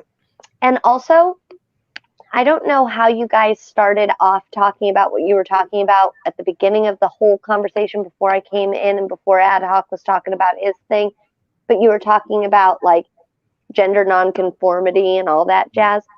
Like, our kids were so cool with me tonight. Like, I had a one-on-one conversation with Biggie about like a deep subject, and then upstairs, Biggie was reading to himself and kind of in his own zone. And Fen and I had a whole conversation about gender identity. And gender identity has absolutely nothing to do with sexual preference whatsoever. It just is how you feel. And he's got such excitement coming out of him that there are children's books that are written with language and verbiage that explains different options and that he can find himself in there. Like, he's just so happy. Like, he was like physically like excited. That's mine. That's me. I relate. And I was just glad that I'm glad that there are books out there for kids now that are Absolutely. books that you can bring home, that you can, that start conversations that might otherwise, like, how do you start that conversation? And the tail end of the book said, just remember that it's awesome to be who you are and that you are loved. And like, that's the end of the book. And then the back page has like definitions and a little bit more on pronouns and a little bit of like a little couple notes, little extra. And I said, before we read that, I want to go back to the part where it said you are loved. I said, you have nothing to worry about as far as being in a household filled with love. Like, Dada and I've got your back. You've got grandparents and aunts and uncles and cousins that all have your back. Like, you're loved no matter what you choose to, who you are, you know.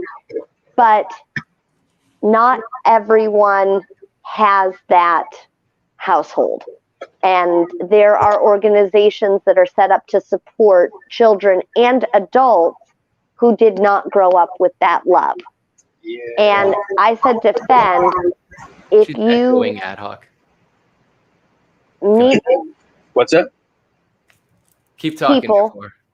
if you meet people that haven't had the love, bring them around your family so that they can start to find that community of love. Like, Wow, that's pretty noble. Be an advocate for those who people, don't have a support group. Be an advocate for it, and you know, and maybe Allies. we use that word as well. Yeah. So in for those of you out there in the gender identification realm, we'll look at it that, right? Of perception. When you don't find yourself as non-binary is defined as feeling both male and female, or neither male or female. And there are tons more subcategory groups that you can identify with. And just as those around us growing up identified themselves as all male, right? And just I'm the man of the household. It was very limited perception of their own possibilities. And so, and even if you identify yourself as all male, to be called an ally of those that do not find themselves as all male or all female or those simplifications as far as gender goes, and you're just like accepting those to be those. And this book, use to be used. This book was like, easy. So much easier, this kid's name is blah, blah, blah. And they were sex identified at birth as male, but it turns out they're really a girl. And she told her parents when she was 5, I'm really a girl now. And they said, oops, our bad. We didn't realize. And now she's living her best life as a girl. This is Xavier, her brother.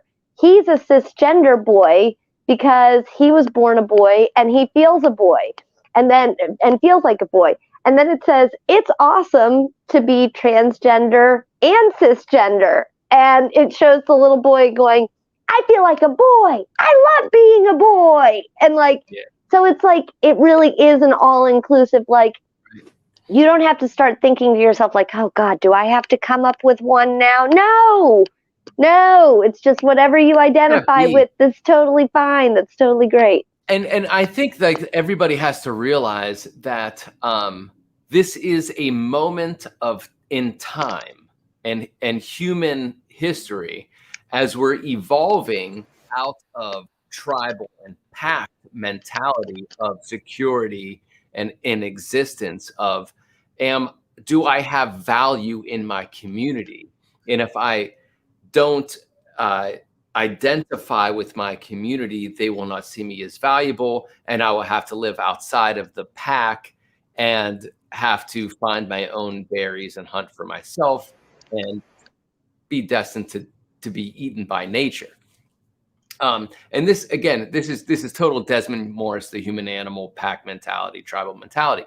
So this is a moment, although it's very confusing to some people that are from another world and pack identification, as there are more classes identifying classes. Let's call it that for now, because it's a very limiting term as well, but that's what we know. So this is a moment in history where, although it's confusing to some people that there are more options, I think that in 10 years, it's going to be, especially in 100 years, it's going to be very laughable that anybody actually, as an individual,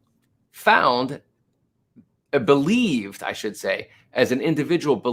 they needed to be anything more than an individual, and an individual believing that they needed to be identified with more than self, more than 2, more than 10, more than 100. They needed to be the exact same liking and disliking as 100 other people, as 100 million other people, as the people of their community, of their continent, their nationalism bullshit, patriotism bullshit outside of this self. Soapbox it, the monk. I will soapbox it. But because the only thing that is truly duality is the realization that the individual, you being completely fucking perfect as yourself, doesn't need a title, doesn't need your ism to be identified as anything else except completely fucking connected to source. Follow And your once you bliss. connect to source through following your bliss outside of ego, because ego is built from duality, that your unique oneness is the true connection to the all oneness. And there is no nation, there is no neighbor, there is only one. It's all made up. It's all fucking made up. The first law of the Hermetic principles is all is mind, the universe is mental. The monk. Is mental. The monk. Yes.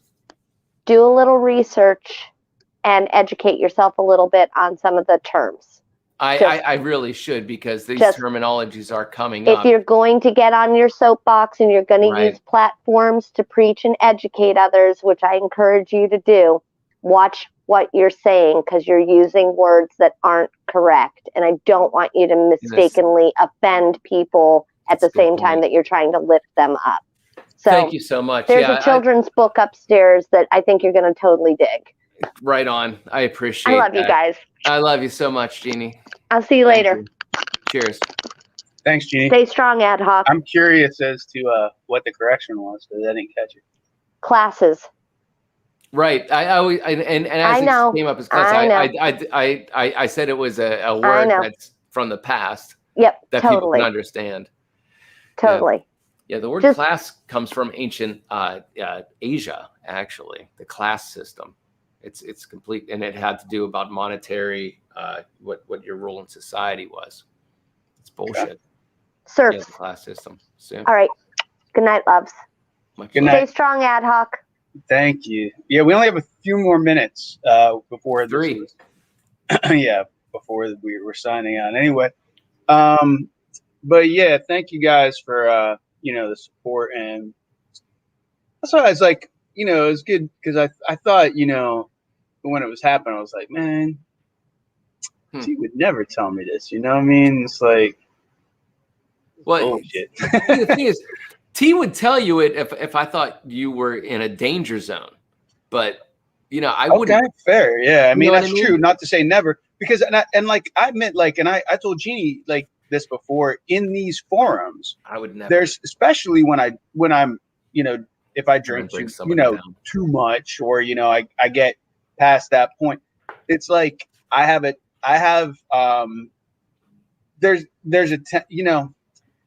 could do better at not stepping, letting people finish their thoughts and conversations. Yeah, I like that too. So that's something, so I was like, okay, if you do that too much, an outsider would be like, oh my God, this person is totally egocentric. They're not letting that other person finish their sentences. That's driving me crazy. And it is one of the things that BT, he complains about that a lot. Why? Probably because his ego wants to finish the damn sentence, and it's like, dude, I already know, to me, it's like, I don't need those last, I don't know, man. It's just, I'm already with you. Can I do this interjecting? Like, I don't mean to insult you, but damn, like, so anyway, there's that. There's a slowing down. I think a lot of times to be perceived as calm, you need to speak slower. So I can work on that, instead of speaking really fast. People get, especially if they're, it's like I try to match people's speech patterns or their intensities to make them feel more comfortable. I mean, that's just a fact.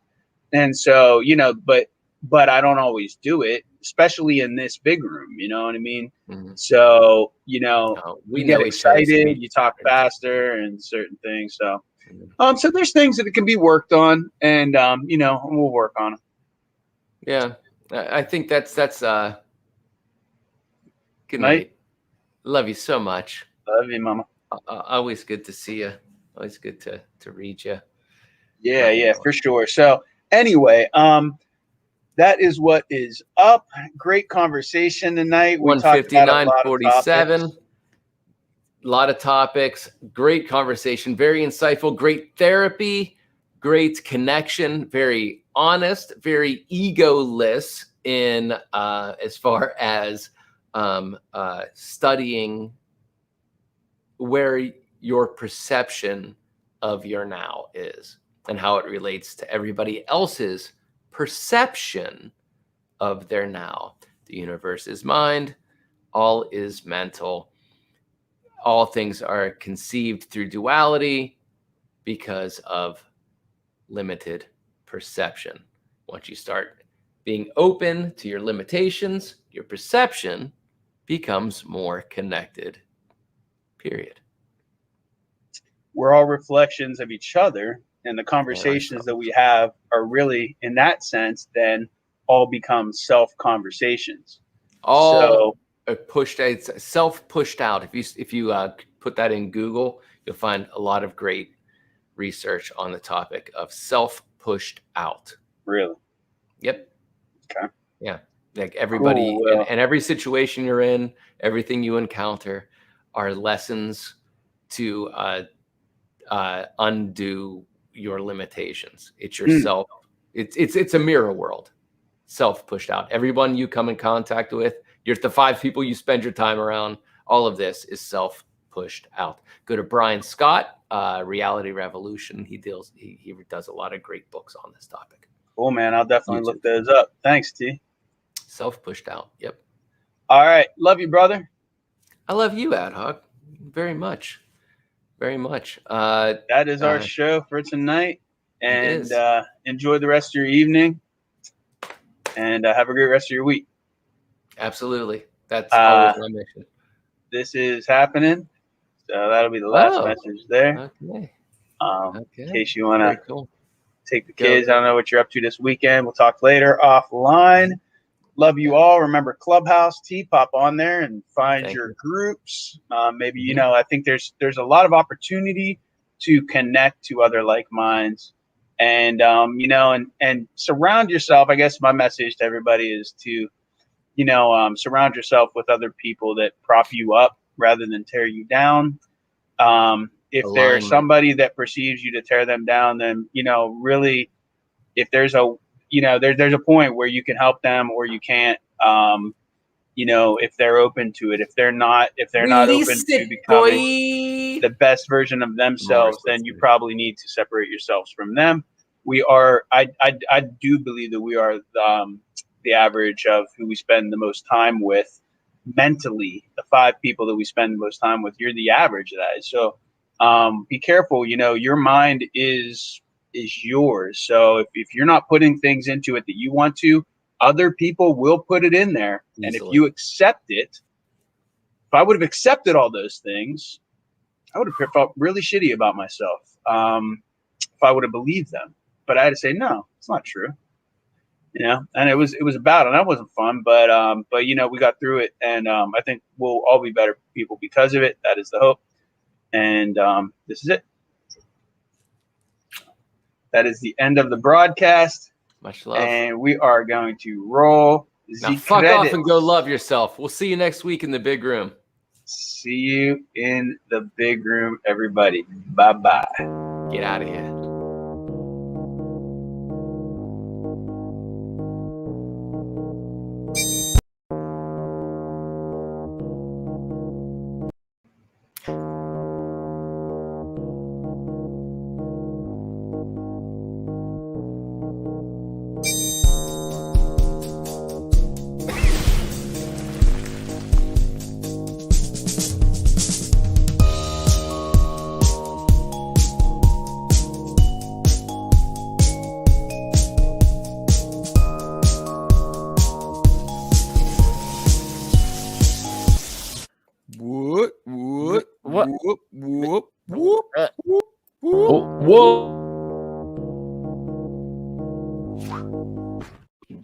What's happening?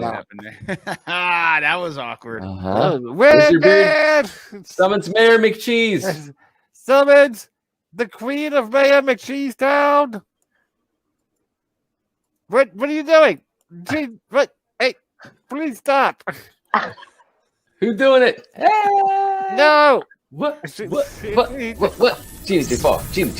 Huh. Too much magic in the room. Too much magic in the room.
Man, that feels good. Yeah, I love man. watching that every time. I started the regular pre-closing. I was like, oh wait, there's the one with Jafar, so I had to Nice. switch to that one. And It's funny. I liked it.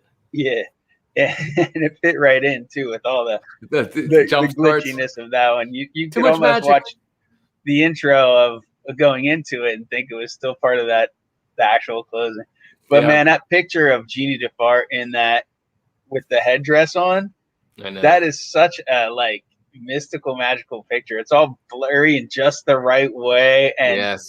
she looks like seriously like so like in Oracle. it was the girl in I think Neverending Story, is it? Correct. Yeah. The childlike princess was her Yeah, name. like Story. it's so that, man. Yeah. Oh man, I could stand to watch that movie. It's been a long time. I think it's on HBO. HBO Go. Okay, I don't have, but Wait, yeah, man. what do you watch Rick and Morty through? I just watch it on Comedy Comedy Central has the live stream. Oh, gotcha. Okay. It's just free live stream, so you can't choose the episodes. It's just Right. 24-hour stream. But beyond that, you can buy like an entire season for $15.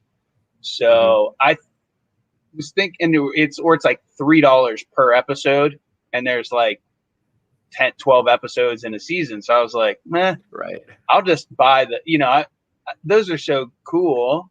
I'll just buy this season eventually, but I haven't felt a need to, because the random ones, I'll watch them, and then there's so much that goes on in an episode that even though I've tuned into the random one and it's been the same episode that I've seen already, I'll watch it again. You still pick up things that you missed the first time, and it just reinforces the episode. So I'm not, until I get like, oh, I've seen all these, the ones that are on the 24-hour replay, then I'll eventually buy the season. This is cheap enough. $15 for a whole season. That's a great deal. Yeah, it's worth it. That's a lot of good. That's good value. That's like one meal that you can eat for 6 months. It's fun. I mean, it's like I said. I mean, there's some episodes that are just like mind-bendingly deep, and other ones that are just funny, and just childish. But it's a good balance. So, yeah, man. So I just learned last night that I have access to all of them through HBO Go. Oh wow, really? Yeah, Jafar has it. Where you can actually pick the episodes. Yeah. Oh. And I was scrolling through that. I was astounded on how much is on HBO Go, because they own all of, like, you could access all of the DC world as well. Okay. And Paramount, possibly. There was a bunch of stuff through there that I was like, I can't. There's too much. It's too much. There is so much good programming. I mean, but backlogging too. There's like this entire backlog that's only through HBO Go. It was pretty astounding. Too much, yeah. Man, I'm like all of Adventure Time. So like Cartoon Network, of course, and Adult Swim is through there also. Yeah, I've only ever seen like 1 or 2 episodes of Adventure Time, and I love both of them. Adventure Time is the precursor, obviously. Like, if Adventure Time didn't happen, Rick and Morty wouldn't. I see Adventure Time as like, if Rick and Morty as like when you merge Ren and Stimpy with Adventure Time, you get Rick and Morty. Simpsons, yeah, because Simpsons was a little higher. Like, it dealt with a lot of political and social, you know what I mean? But then you got Adventure Time, which is, well, adventure, but the mystical and quantum world, and relationships. And that's where something about Adventure Time. It has a childhood, like a teenage tween innocence, and it deals with a lot of like these feelings that we were discussing earlier, where your first relationships with whatever you're attracted to, and how do you deal with that social awkwardness, and just being yourself as robust as ever, and watching the ramifications of you being yourself as robust as ever, and how it conflicts with other societies, and then as it watching it gel with those who are on the same vibrational plane of allowing, you know, the social constructs of not allowing difference, and then aligning with those who are on the same adventure plane of allowing. And that's adventure time. That whole thing, that's adventure time. You know, it's wonderful. 11/11. Cheers. Yeah, cheers to that. And I need to see that. I need to go. Absolutely. Oh my gosh, don't want to miss that. It'd be great to go with BB. Yeah, it would. Yes, it will. It's a good point. I don't know when the hell he's been back to Johnstown, to be honest with you. I don't know, man. I really don't know either. Years. That's a good question, but he would love that.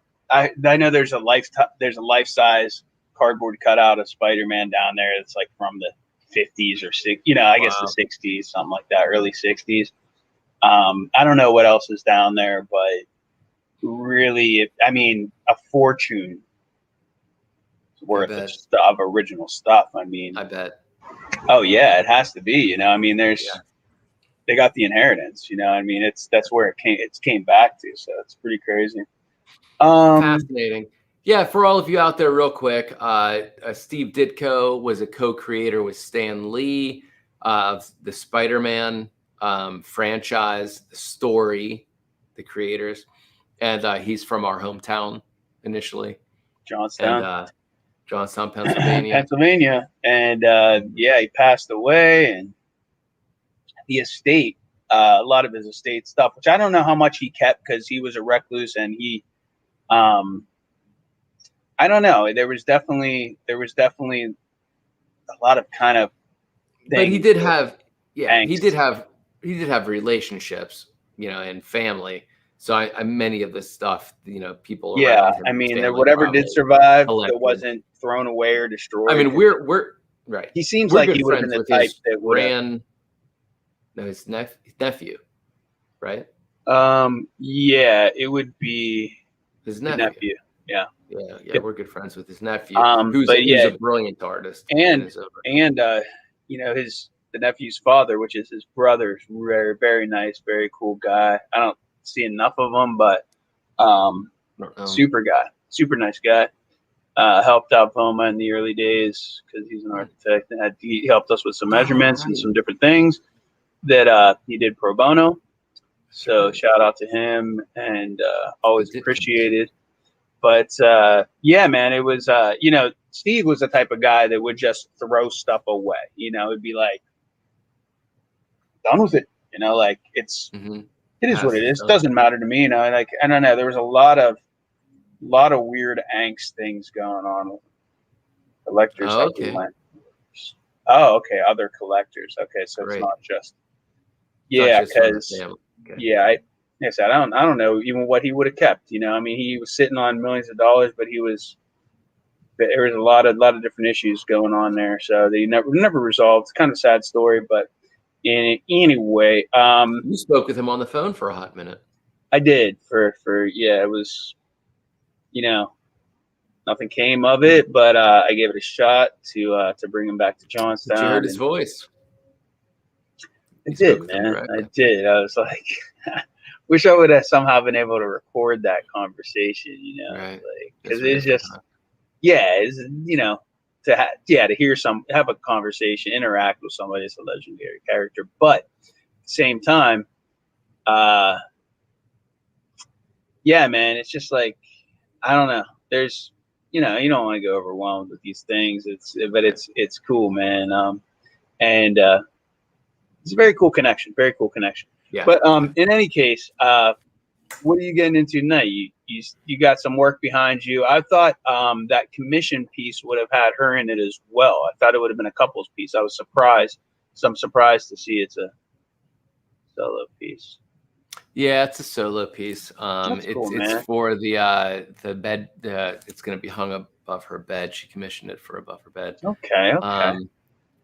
It's not 100% done, obviously, but So I was kind of reluctant to put it in the background, but as we discussed, this is kind of like a journal in our lives. Yeah. This is being held for posterity. He looks handsome. He looks good. Yeah. I know you always try to take those best aspects. I like it, man. Yeah. I like it. It's cool. It's kind of, it's kind of like, it almost looks like a newspaper or like a magazine cutout in a sense, like how people take different, if you cut out like a whole bunch of different pieces of different people's faces and patchwork them together or something, like the way that it's done. And like the shoulders are kind of like, like staggered, like, I don't know. It's interesting. And then but it's nice, man. It definitely works. Kind of hats you got that it almost looks like, yes, that is correct. Yeah. It almost looks like a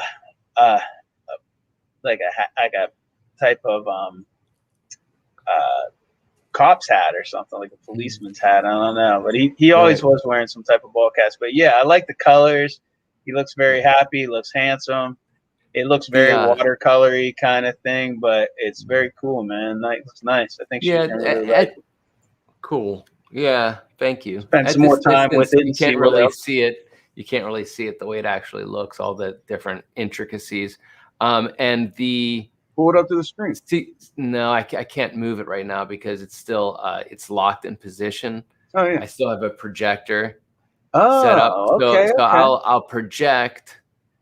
It started out not projecting, so I go back and forth, where like I'll draw it by looking at it, and then I will do all the background and the solids, like the shirt and the face, like solid areas of just me kind of thing.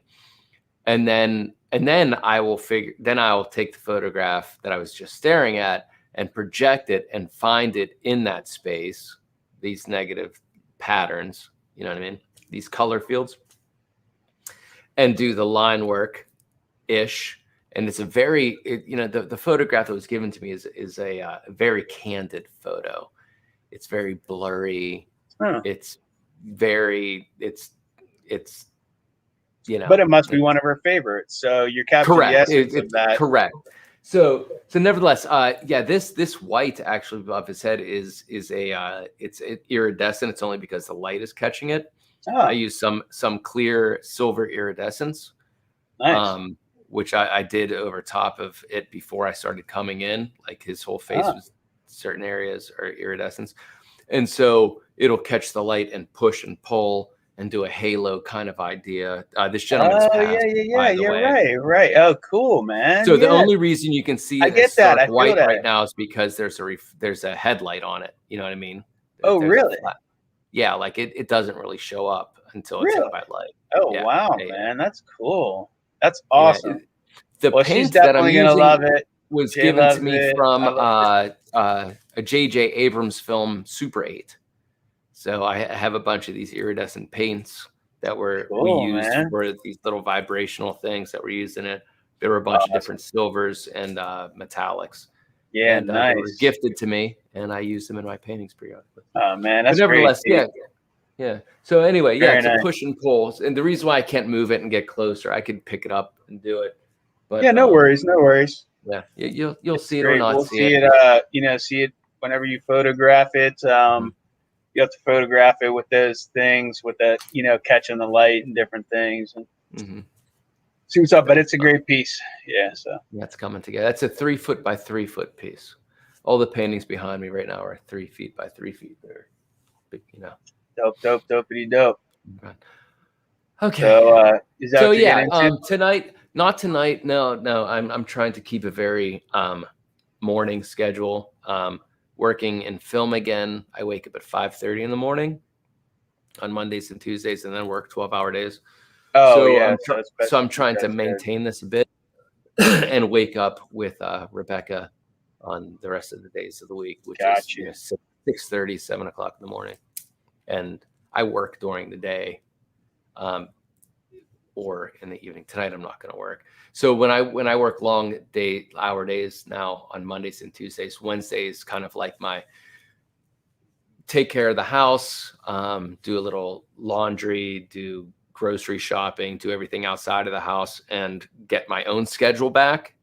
You know what I mean? Take a nap if I need to in the middle of the afternoon, reset my clock, because the other 5 days of the week is I work from my studio and on my family. Yeah. Awesome. Yeah. Well, So, love you, bro. love you. Wrap it out. It's great Yeah, we'll hanging wrap with it up. you. Thank you for everything Always. tonight. All the positive, getting them back. Absolutely. And man, brother, like I'm extremely proud on how of you in general, but and how you handled this was exemplary. Thank you. Exemplary. Good, man. That's You're good. giving That's him a benefit of the doubt, and I think that yeah. he will grow from it, because I mean, I don't know how many people in his life, I don't know how many people he actually has in his life. That's what I'm saying, man. It's like, I mean, so I get it. I get And it too. And he I needs mean, a sounding board, and he's testing his sounding board right now, because the other people that he's tested this with have left him. yeah. And that's a sad thing. And maybe he'll come to the point of you showing him that self-evaluation is key, and it's not about just believing, it's about acknowledging. And Yeah, man. I mean, that's what I say. It's like, we're all one. He's close to me. It's like there's opportunity for us both to grow, and so I'm like, all right, it's cool, man. But I'm glad you're not being injured by this, is what I'm saying. Yeah, I You're came out. being I came out enlightened with and not pretty, injured. Yeah. Yeah. Yeah, man. I mean, it's Good. 50 years on the earth almost, you know what I'm saying? So it's these things. It's like I could move away, would make no difference to me, but at the same time, it's like, wait a minute, what's going on here? And then like, how can I grow from it? And just trying to ask those questions. And then also, like I said, it's getting back to the idea of leadership, because there's always going to be people that perceive you in a certain way. So then how do you handle them? And how do you diffuse situations? So there's a lot to be able to learn, and I think it's pretty good, man. So I appreciate you guys from validating that, and like, giving me some applause and some cheers to handle it, is the way it went down. And it was challenging, and I felt like I did pretty good with it too. So it's cool, man. It's cool. At the same time, I definitely I really have to not, be cautious, and kind of like in the sense of like, dude, this is what's happening over here. So just, there's a little bit of it that's got to stand guard. But at the end of the day, it's like, I'm going to be doing what I do, and just not trying to let things affect me, man. Keep plotting forward. We got a request here for you to shift over to the side to your left.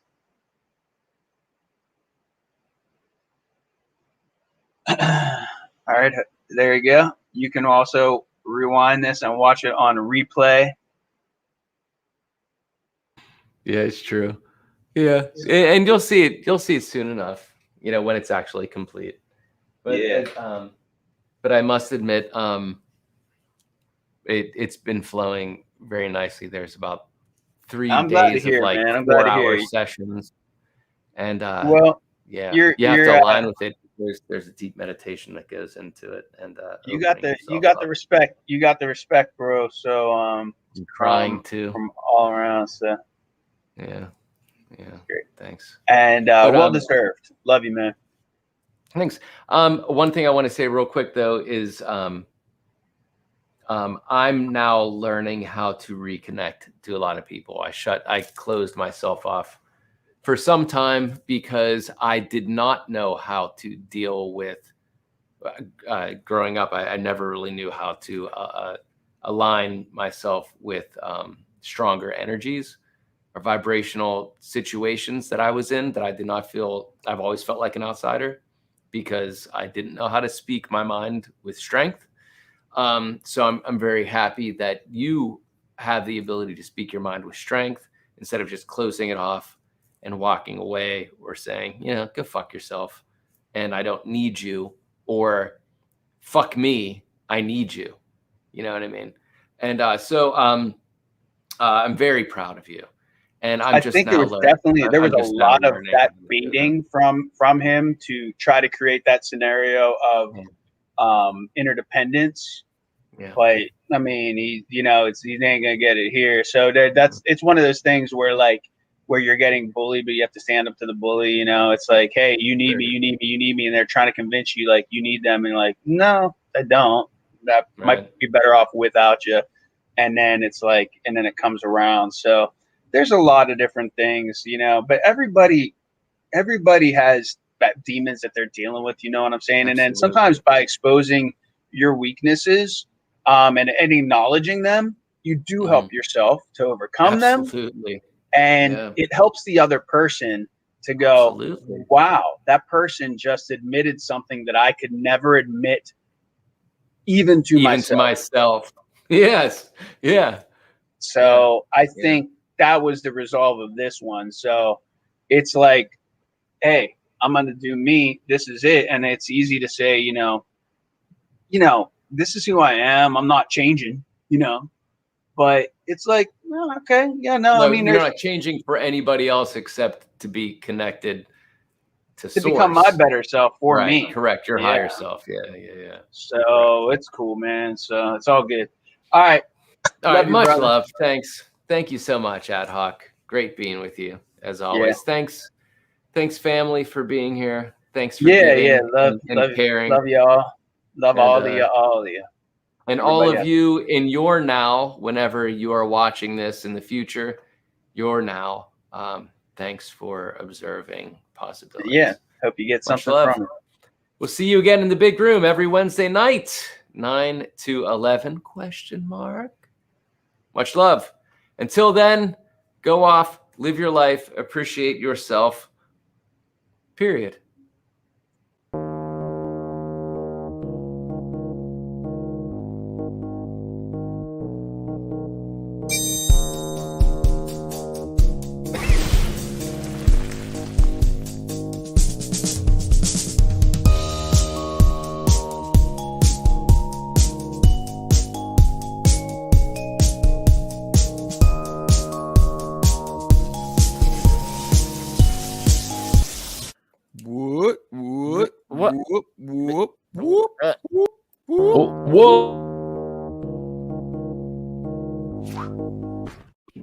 What's happening? That was awkward. Summons Mayor McCheese. Summons the Queen of Mayor McCheese Town. What are you doing? What? Hey, please stop. Who's doing it? Hey! No. What? Too much magic in the room. There's too much magic in the room.